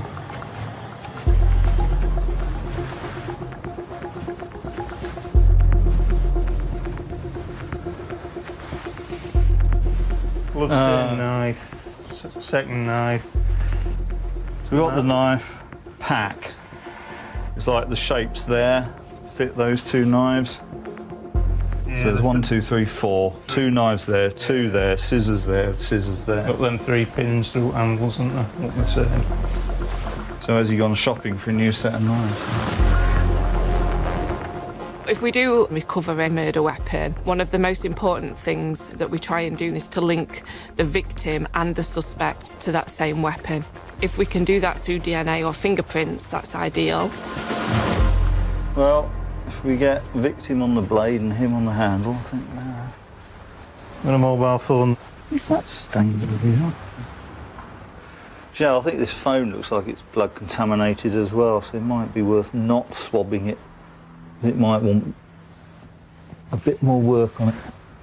And then we've got a couple of destroyed mobile phones and there's some blood staining on the back of this one. Oh, right, okay. Yes, John, I wonder if one of these is her phone. We won't do any form of disruptive search. We'll leave that for follow-up. We'll just deal with what's in front of us. Like a jigsaw puzzle. I think that screen goes with that. That lot goes with that screen.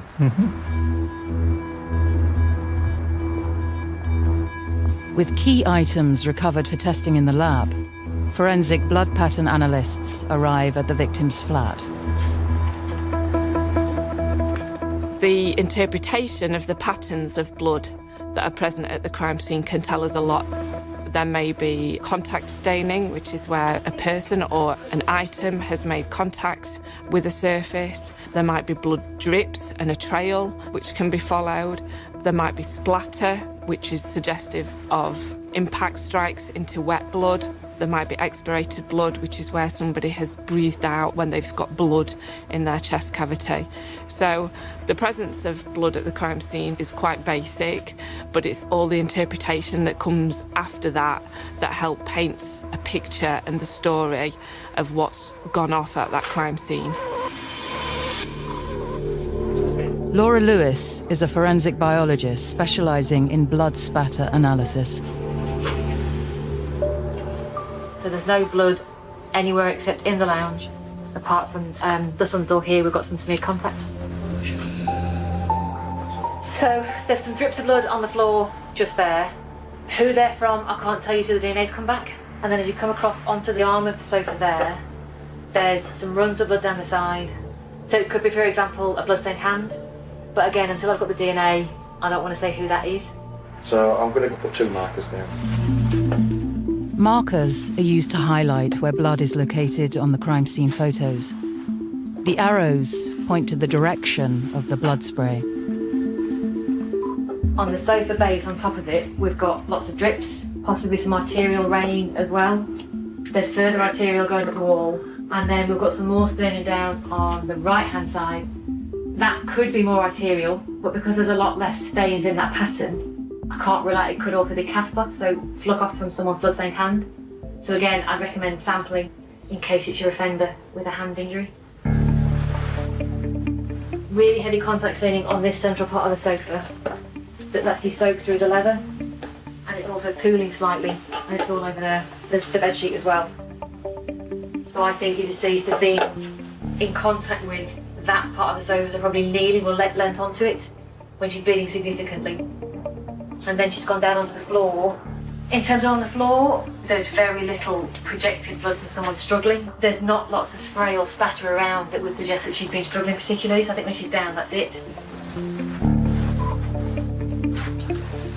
Then on the door, we've got the contact there, which is roughly knee height, and then there's contact on door handle. So if you actually position yourself sort of leaving, that's kind of where you would do that, and if you maybe grade your knee on the way out. Okay. So again, I'm sampling both of those because that could be, for example, suspect's clothing with victim's blood, and that could be suspect with a hand injury. Over 3 days, 8 forensic experts have worked on the murder scene at the flat. Their findings are immediately forwarded to the homicide team. Our suspect is Sapreet Singh Gandhi. He was arrested close to his home address. It's described as being covered in blood. He's got blood on the knee of his jeans. He's got a cut to his hand. He's got blood on his trainers. He's got blood to the rear of his jeans on his left pocket and to the rear of his left shirt. And he was taken to Elland Road Police Station. So we've submitted a number of items to the lab for analysis. The suspect's clothing, some clothing from the victim. The clothing is going to be submitted to the lab to see whether there is any presence of the victim's blood on that clothing, and the scientists at the lab will perhaps be able to provide some interpretation around the blood staining, which will assist in determining the sequence of events and also prove that the suspect had contact with the victim when she was bleeding.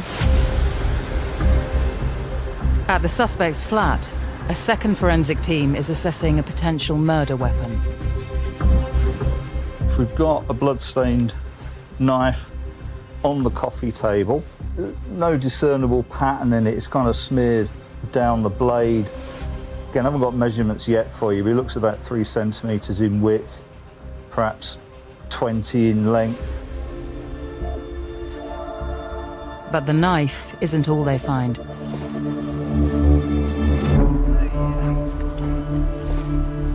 Oh yes, that's the other thing. Yeah, there's handwritten notes. Now they're under one of the, well, actually under both knives. So when we recover them, we'll photograph those and then recover that as a collected item.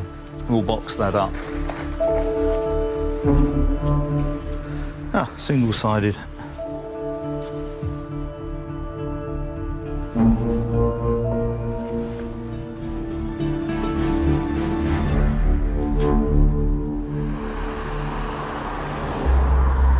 Police inquiries have resulted in revelations about the relationship between the suspect and the victim, Harleen. The victim doesn't have any family in England, so she's got a brother, her mother and father in India. So they've been notified over the telephone. Looking at our victim and suspect, inquiries identify that the suspect and our victim are husband and wife.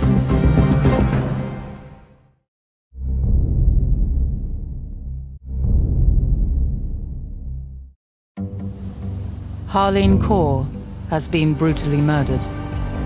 Police are now building the case against the prime suspect, her estranged husband.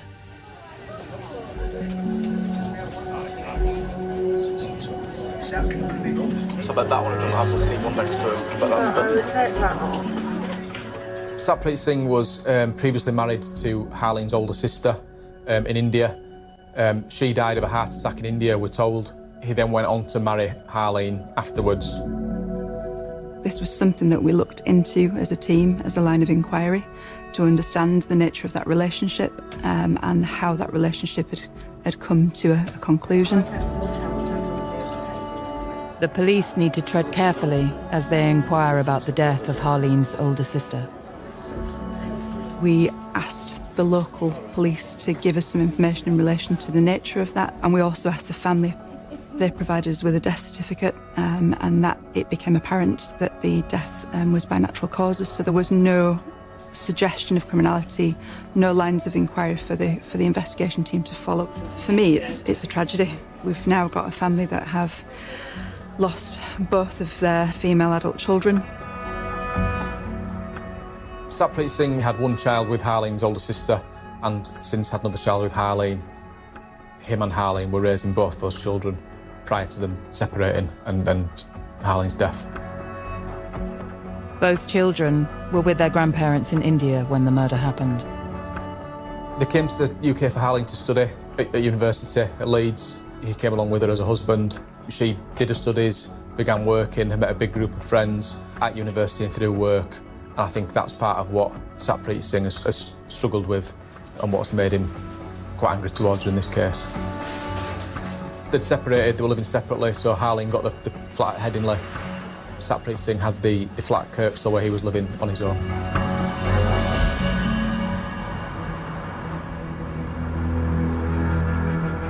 Six months earlier, Harleen had rented the room less than a mile away from her estranged husband's flat.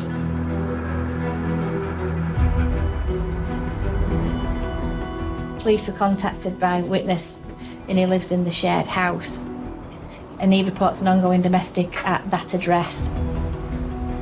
On the night of the murder, the lodger was the first to alert the police.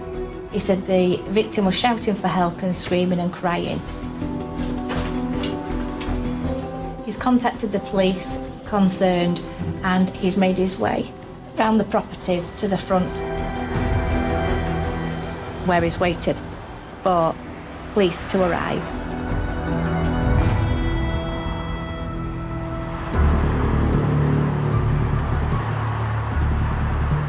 Those first responders are quickly followed by firearms officers to the suspect's address. Officers attended at the suspect's home address. He was actually in a shop at the other side of the road when the officers got there, but from the CCTV at the shop, we knew that he became aware of the officer's presence. He's gone outside. And the suspect approached the officers. almost straight away has made comments to the effect of, "I've killed my wife." He was arrested on suspicion of Harlene's murder.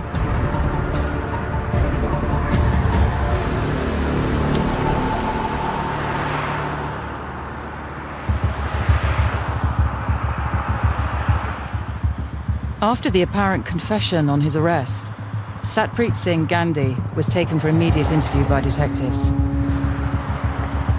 I have to remind you that you are under caution, so you do not have to say anything, but it may harm your defence if you fail to mention, when questioned, something you later line in court. Anything you do say may be given in evidence. The caution at the start of the interview says you do not have to say anything, so they don't have to speak at all.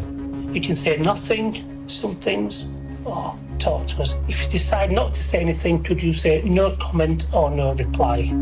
But the next part of the caution is really important, which is it may harm your defence if you do not mention, when questioned, something you later line in court. Or if you don't say anything today and this matter does go to court and then you give an explanation and the courts think it would have been reasonable to give that explanation now, then it could harm your defence and the court or jury could come to their own conclusions as to why you didn't give that explanation when interviewed by the police. Usually what we do as an investigation team when we're interviewing people is do an initial interview, ask for an initial account from the suspect. We might then ask for a further interview where we give a little bit more information, a little bit more evidence, and then subsequently conduct what we call a challenge phase interview with the final evidence, the information that challenges the suspect's account that's been given. So to make sure people may have come in one time or 300 times to custody, we have to make sure they understand the caution. While Satpreet Singh Gandhi is being questioned about his wife's murder, his blood-stained clothes are being forensically analysed. When you were arrested last night, you were brought into custody. The clothing that you had on was covered in blood. Whose blood is that? No comment. Initially, the scientist is looking at the trainer through the microscope to determine whether they can see any blood staining on the trainer and use a specialised light source to help visualise any small or fine stains. The examinations are carried out in a sterile environment. The scientists will lay the clothing out all together as if it was on a person, so the polo shirt at the top, the jeans, and then the trainers towards the bottom, so that they can look at them all together and the distribution of blood over all items of the clothing to help with their interpretation. Just pulling the pockets out to see whether there's any blood staining on the insides of the pockets. We can get a DNA result from the blood, and then the scientist has to interpret that and compare it to the profiles from the suspect and the victim.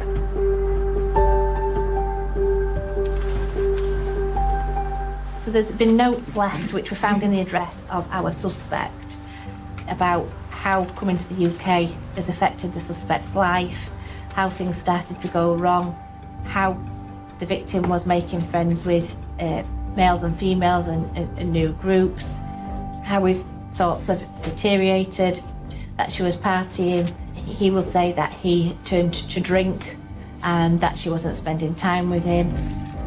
Now tell me about Harleen Gandhi. No comment. Tell me about the person. What sort of person was she? No comment. The suspect's family in India have come forward with concerns about his mental health. He's been sending them messages on WhatsApp.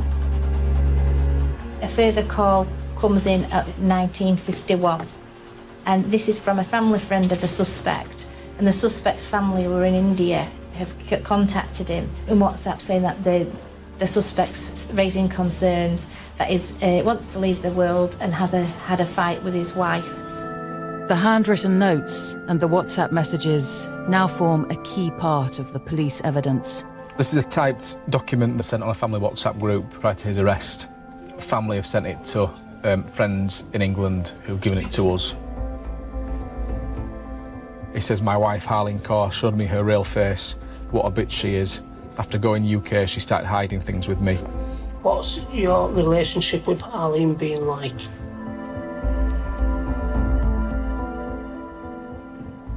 No comment. Has it been a loving relationship? No comment. Have you had fallouts with her? When he did? He's seen that as her being secretive and him, I think, losing that control that he thought he had on her. Were you obsessed with Arlene? No comment. It's just a young lady enjoying going out with different people, but he's seen that as a almost like a slur on him, and that it's something he needs to take control of. Do you hate her? No comments. It was shocking at first to get a no comment. He was interviewed on 3 occasions, quite lengthy interviews, but he's not made any comment. Tell me what happened. Because you know what happened in that address, because you were present. Tell me what happened. No comments. No, he's given us no explanation as to why this has happened. Though the suspect seemed to admit his guilt on arrest, he still hasn't been charged. A conviction should mean a life sentence. But how long the killer serves in prison depends on whether the murder was premeditated.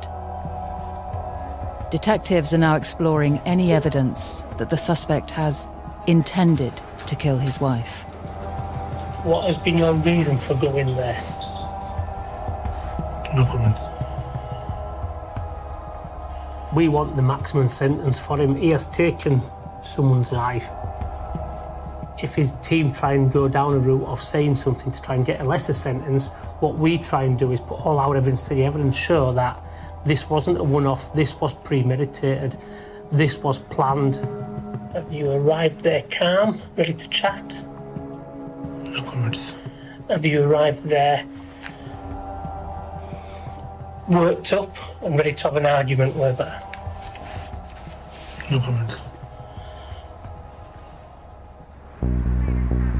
While the suspect continues to say no comment in interviews, a specialist team known as Pulsar begin detailed searches at both the crime scene and at the suspect's flat. It's the only thing that we're in the bin and water. Get the CF started, double check it. One of the search team is Exhibits Officer DC Rachel Kennedy. We are still missing one knife. So that packet, is it the medium one we're missing? Yeah. Yeah. It's not unusual for searches like this to have hundreds of exhibits and take days to complete. I know you said laptops were on the list. It's an Apple MacBook. Right. It's got a roll of little ones. I've taken out of it. That should be. Yeah, fantastic. Thank you so much.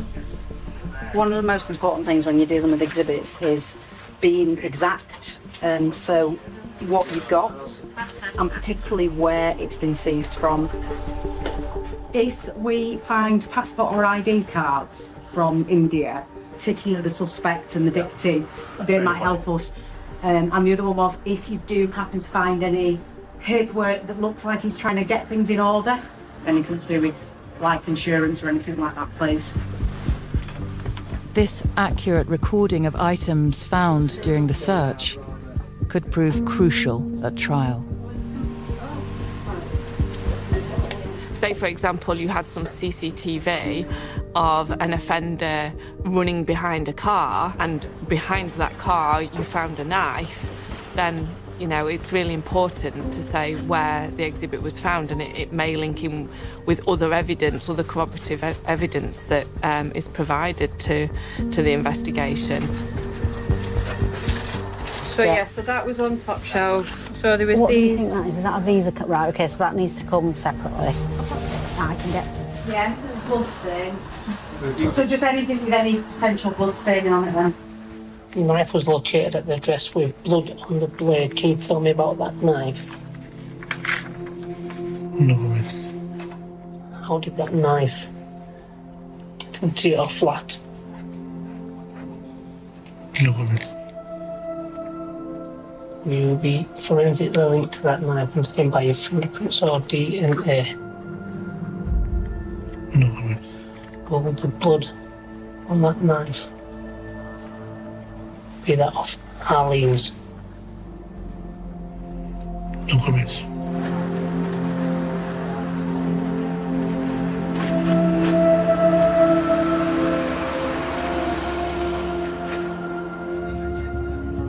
To pursue a charge of murder, the police must establish the killing was premeditated.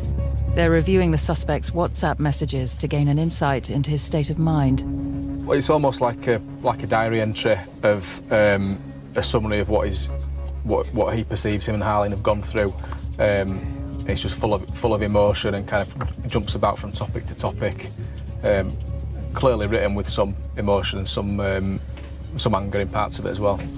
It says she had gone in a world where she just didn't want to listen to me and do whatever she wanted. And again, that seems to was no longer obeying him. And I think that's a big motive for him doing what he's done. Well, did Darlene change? Did her attitude change? Did her way, feelings towards you change in that time?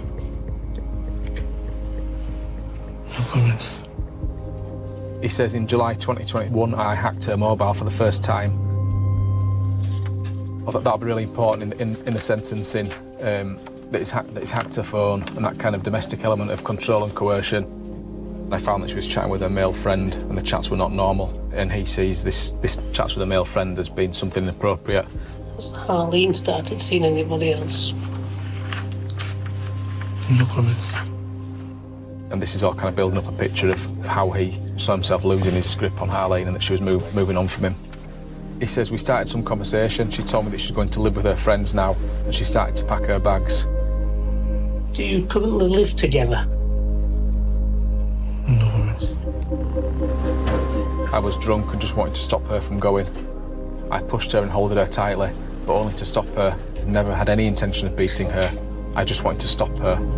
Has your attitude towards Harleen changed? No comments. If so, why has that changed? No comments. What happened to change any feelings that you had for each other? So we've kind of confirmed there's been some element of previous domestic physical violence between them. In the defendant's own words, that there's been some physical altercation, but obviously that is the start of physical domestic violence against Harleen that's escalated to what we've ended in.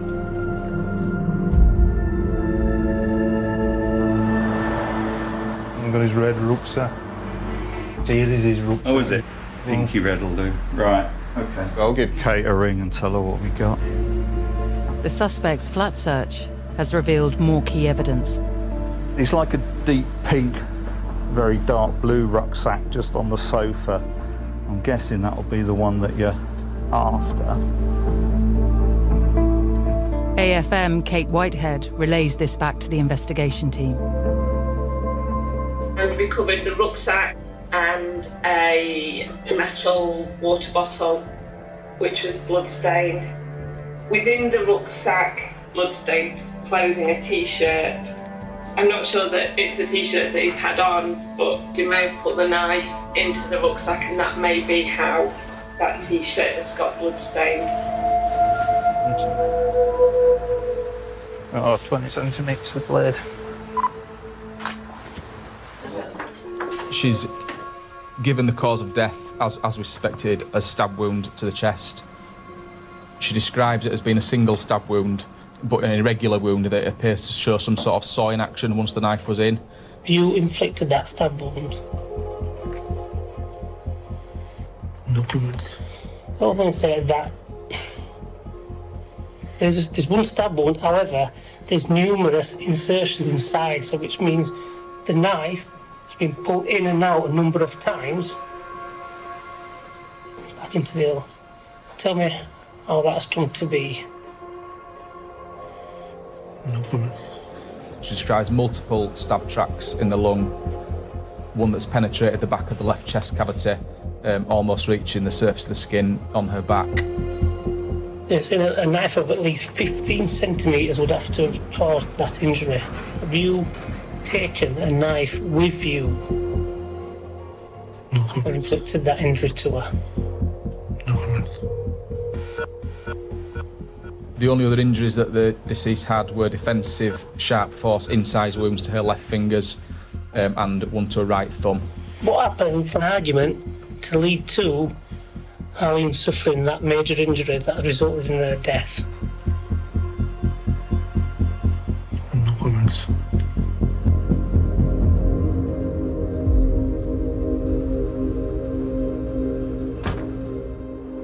Went back after the PM results, talked to him about the incident. Thing. He got quite emotional, didn't it, on that one? As if he almost wanted to talk. Just carried on, no comment. As she tried to grab the knife from yourself. No comments. Grab it, pull it out of her chest, and this is how there's numerous insertions into it as you've tried to push it back in.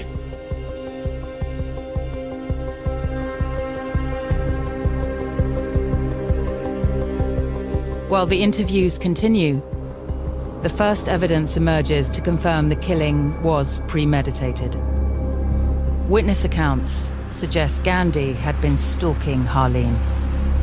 A member of the public raised concerns about a male described as a male wearing a turban, smartly dressed, hanging around by the bins and the bushes at Victoria Road, and is described to have a red rucksack. I believe this to be our suspect.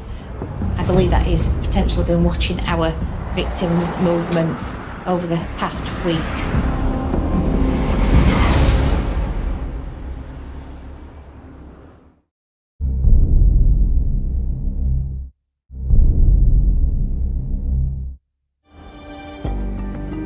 In the investigation into the murder of Harleen Kaur, detectives are working to establish that her killing was premeditated. It's now become their key focus. We have three what we'll class as key witnesses who have come forward. So our offence took place on Monday the 5th, so Thursday the 1st, before a witness who lives nearby to the victim's address contacted us saying that, and had been surprised to see a male stood in the bottom of her garden looking from the bushes across the road. He would have had sight on the victim's home address. She thought it was quite strange, and she eventually contacted the police to just say there's a suspicious male, but within a few minutes after, he walked away, and she describes him as an Asian male with a black turban and 30 to 40 years of age. We then go on to the Friday, the 2nd, where yet again we have a witness who lives nearby stating that she saw in the mid-afternoon a male stood outside a garden, and she described this male as being of Asian descent, having a turban, but also of note, having a red rucksack on his back. Then on the Saturday, we've had another witness saying that she'd come home early evening when she's been surprised to see a male at the bottom of the garden by her bins, crouching down and looking through the bushes.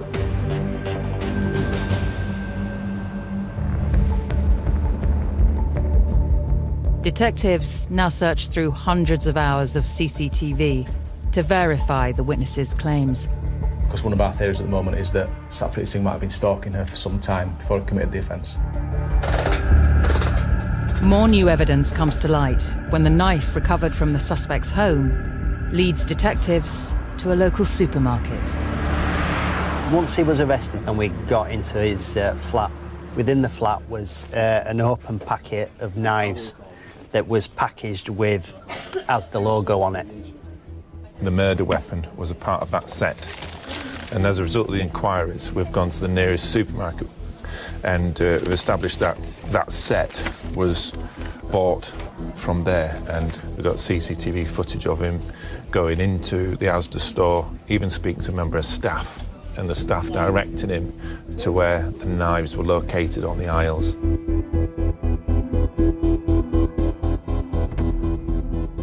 We know that on that day he purchased these knives. He also bought some crisps and he also bought some vodka.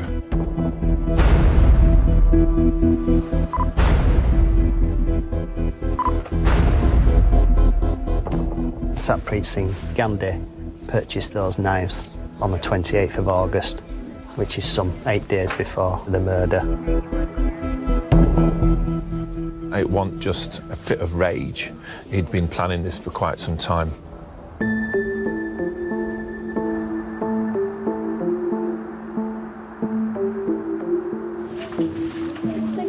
Now the digital forensics team track the suspect's mobile and his movements via the phone network.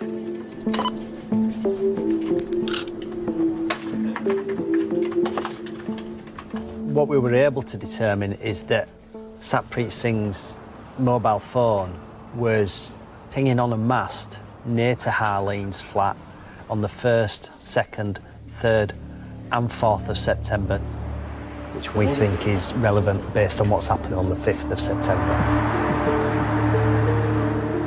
The digital forensics strengthen the case that Harleen's murder was premeditated.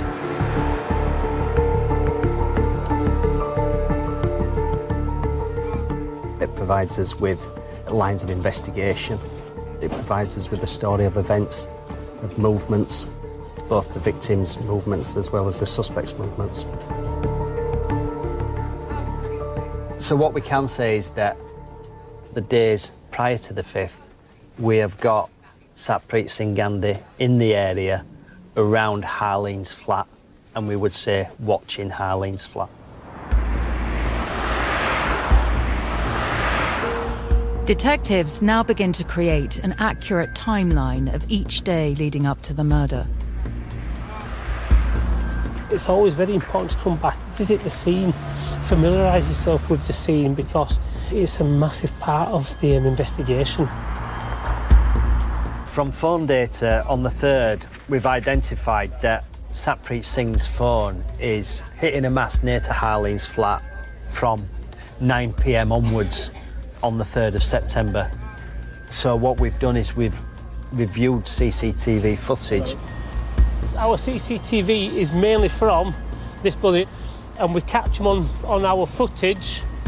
And at 21:37 hours, we have captured Satpreet Singh stood directly outside Harleen's flat.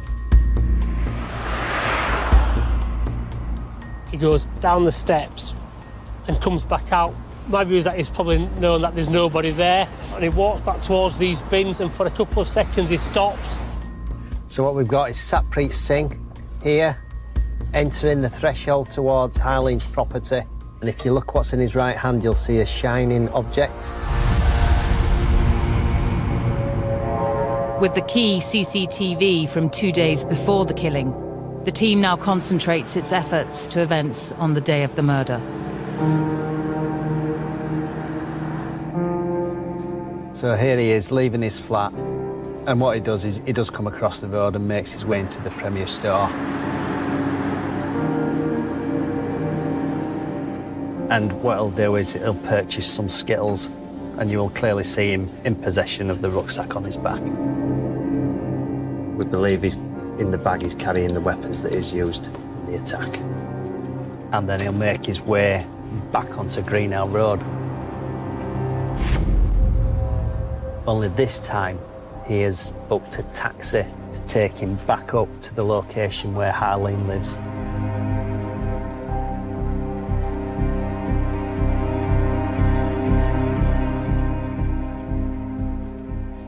So this footage, this shows Satpreet Singh turning up in this taxi. And this is at 15:41 hours. And he's got with him his rucksack in his hand. But the fact that he's in the area once again, hours before the incident occurs, it paints a picture of what's about to unfold, really.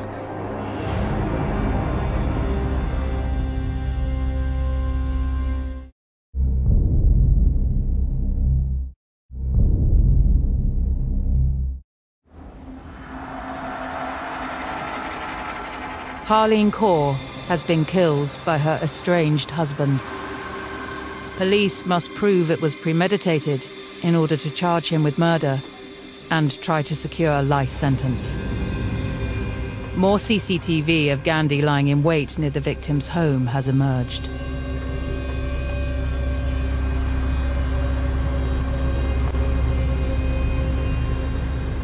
He's just walking around, a lot of pacing, so there's a lot of coming to the side, looking over to see if anyone's there, coming back out of eye line from the flat, coming back to this side.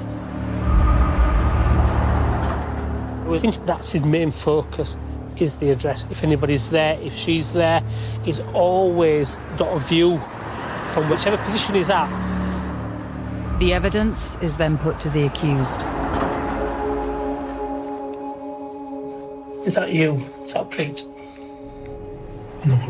What are you doing at 15:44 under the 5th? Nothing. We then came next door to the cafe, and what we found there was that he was hanging a lot in this decking area and around this driveway area. Are you watching that address? It gave him a prime location for viewing.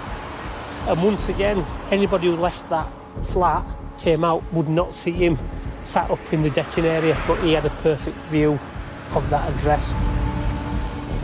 On the night of the murder, this is where he sat just prior to picking up his bag and walking across. You've now crossed over. Where are you going?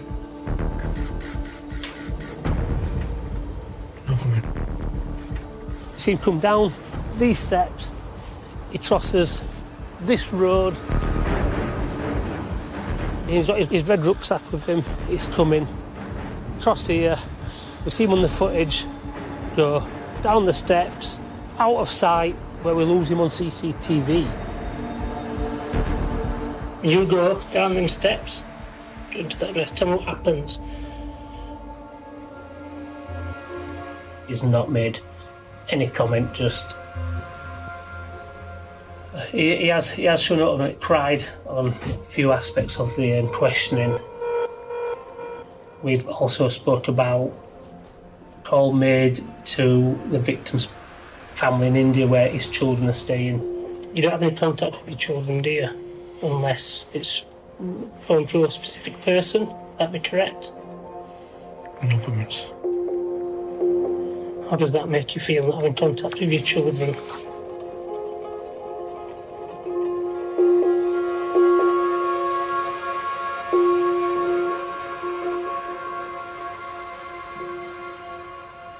When we spoke about that issue, he's become very upset and asked for a break to compose himself, and had to take him 10 minutes to compose himself before we carried on the interview.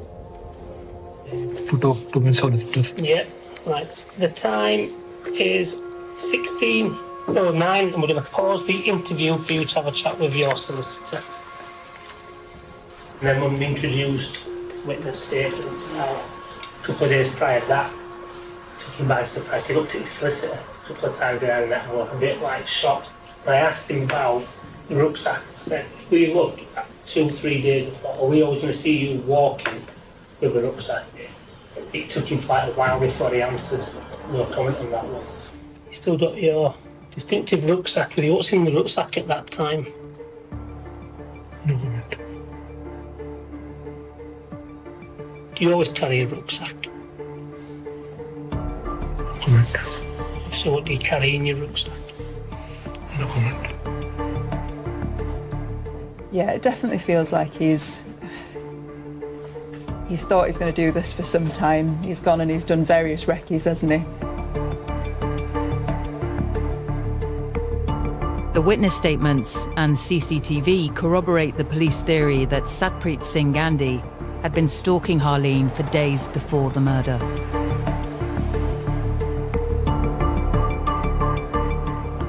He's gone and done what he's done to her, and then potentially has intended to harm himself, but for whatever reason hasn't done so. While Gandhi continues to be questioned, the forensic analysis of the clothes he was arrested in returned key findings in blood and DNA. The scientist examined the T-shirt that we'd submitted from the victim's address. In the scientist's opinion, this damage can be considered to correspond to the injuries sustained to the victim's left breast, i.e., she was wearing this T-shirt when she was stabbed. And the forensic analysis of the suspect's clothing and the scientist's report for the blue short-sleeved shirt that he was wearing when he arrived in custody. On the centre front, there are numerous heavy spots of blood, which in her opinion relate to arterial spray. And also of note, there were some very fine spots of blood on the chest area, which in her opinion appeared to have been exhaled onto the shirt. The DNA profile obtained from the shirt matches that of the victim. In the scientist's opinion, the overall distribution of blood staining present on the trainers is in keeping with the victim's body having come into contact with the right trainer while she was injured and bleeding. Also, that after she had gone down to the ground, the presence of spots of blood on the midsoles could be explained by the suspect having straddled her body and/or moved her around whilst she was exhaling blood. Taken together, in the scientist's opinion, the overall distribution of blood staining present on the suspect's clothing and footwear, which places him in a prolonged and dynamic interaction with the victim after she had sustained her injuries. The evidence is showing that he was present with the victim while she was injured and bleeding. If you've got somebody's arterial spray or somebody's exhaled blood on your shoes and clothing, then you were with them at the time that they were still alive and bleeding because their heart is still pumping, they're still breathing. So that is incriminating.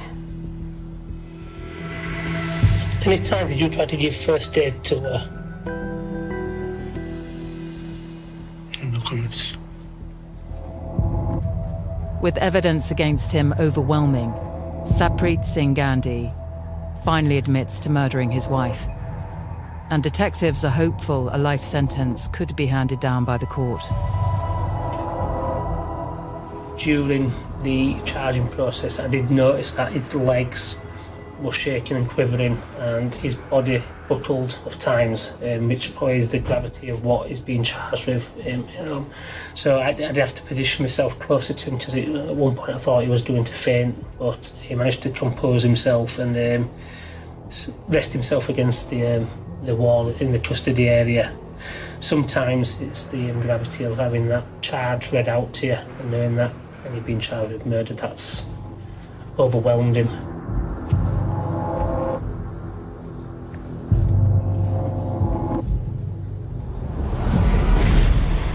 It's been 2 months since the murder of Harleen Kaur.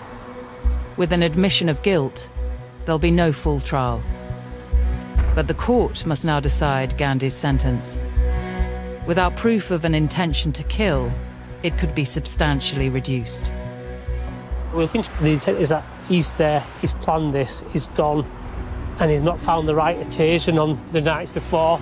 And then we'll think on the night of the offence, she's present, and he's gone in and he's committed the offence.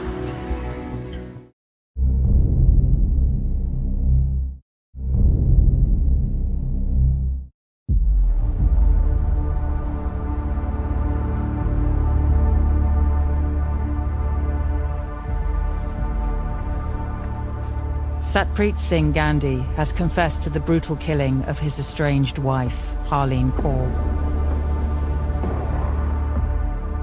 They had 2 children together. They are now being raised by their grandparents.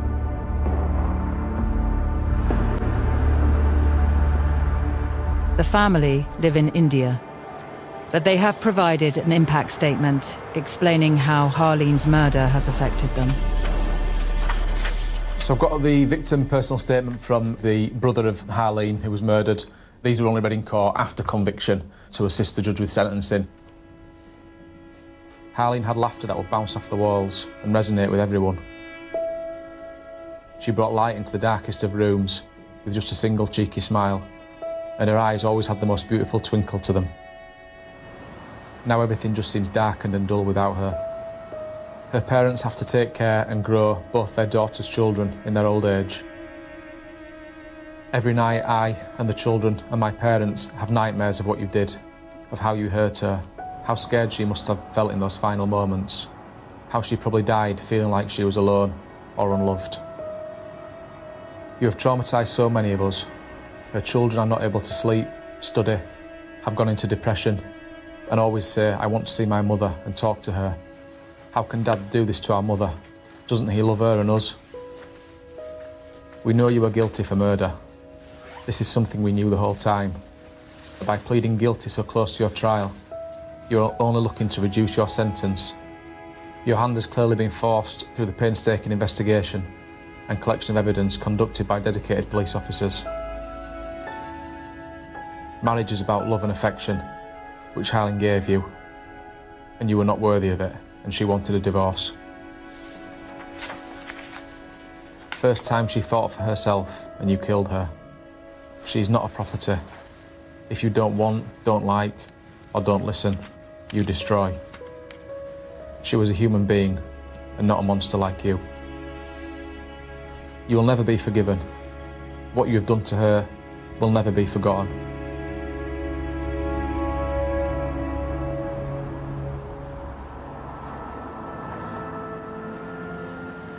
It's very impactful. A victim impact statement gives the judge who's sentencing the ability to get into the mind of the victim's family and the impact that it's had on them, not just at the time of the offence, but the ongoing impact. It's tragic, it's hard not to be moved when you read the words from Harleen's brother on behalf of the family. And I think as a husband and as a dad, it's really difficult to hear, and you kind of, I think, put yourself in that person's shoes and think, what if it were me having to write that? So it is harrowing, but again, it's the reason why I think the team are also driven to do the jobs and get the right results for the victims and the families.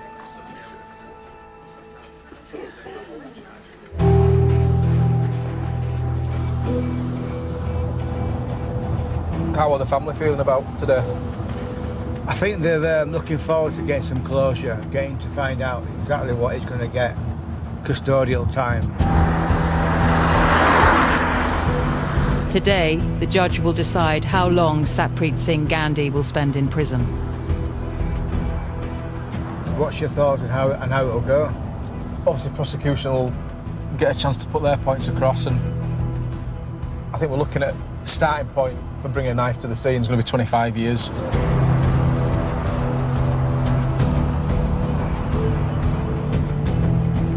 I think there's a lot of aggravating features with the domestic violence and the control, the coercion, and sort of the stalking and the pre-planning before. But let's see what the judge thinks. All the investigators can do now is wait.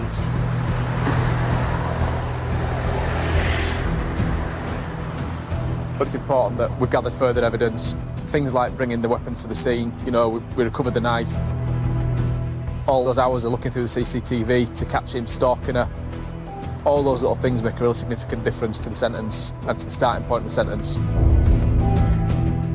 But the important thing, we're telling the story of Harleen and how she lived the last few months of her life.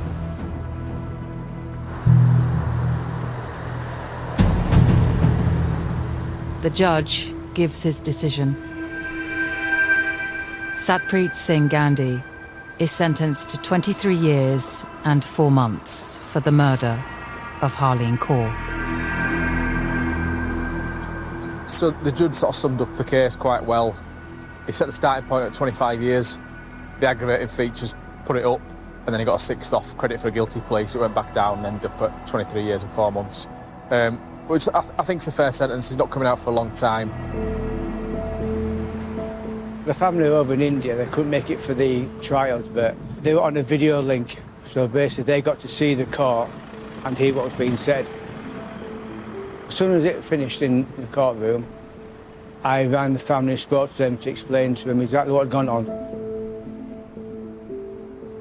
Whatever sentence they get, it doesn't reflect the value of the life that's lost. We always find that with these cases, that whatever the number of years, it doesn't reflect the value of that person's life. It's really hard because you think about the the victim and her family, it's really hard to say, oh, it's a good result for our team, because somebody dying and being murdered is never a good result. Harleen had wanted freedom from her stifling marriage, but her killer had wanted to control her.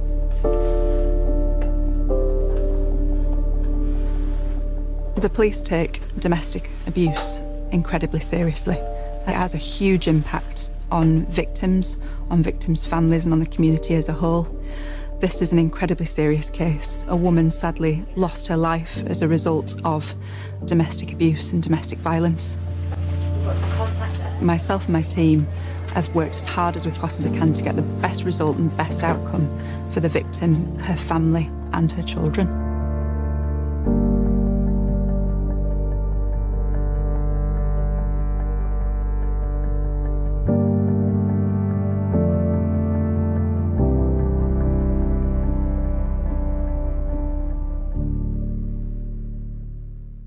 Next time, there's been an attempted murder at a convenience store in Yorkshire. Yes, I have got a CSI available. You can actually see the shot on that. Shotguns are very lethal. The offence is attempt murder. He's been very fortunate to survive this. We're now tracking a gentleman on a mountain bike. So we need to make sure we brief search teams as well. One thing that we get there is gunshot residue. Have you already had a shotgun in your possession? He's actually been using firearms. The evidence that we collect can be key to an investigation. When you look at the evidence, there is sufficient for us to put it before a jury to decide whether the defendant is guilty.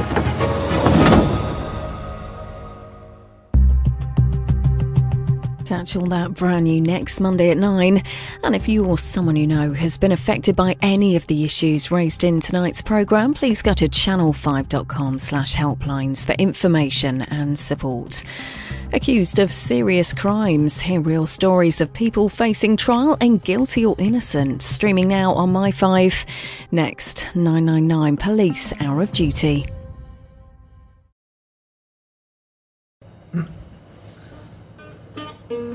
Hôm nay xin gửi tới các bạn bài hát Nơi đảo xa, được hát bởi ca sĩ Trọng Tấn.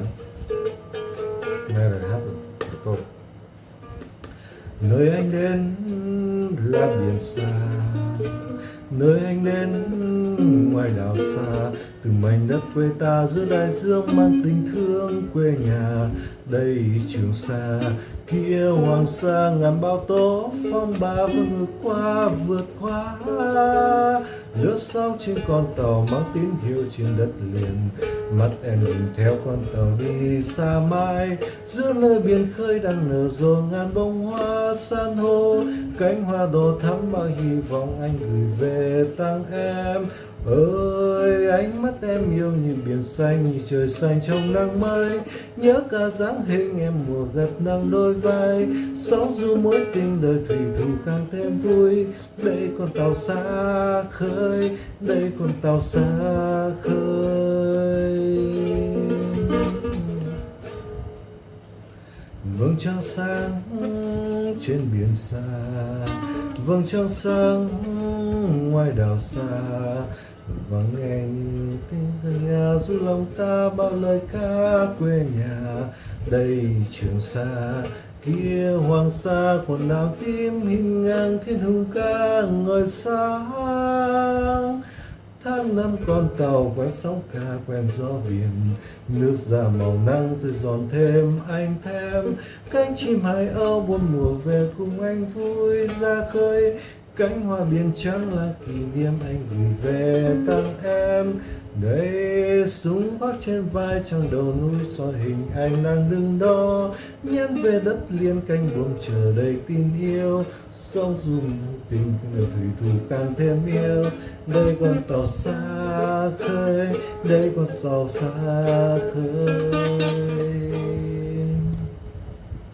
Ơi ánh mắt em yêu như biển xanh, như trời xanh trong nắng mới.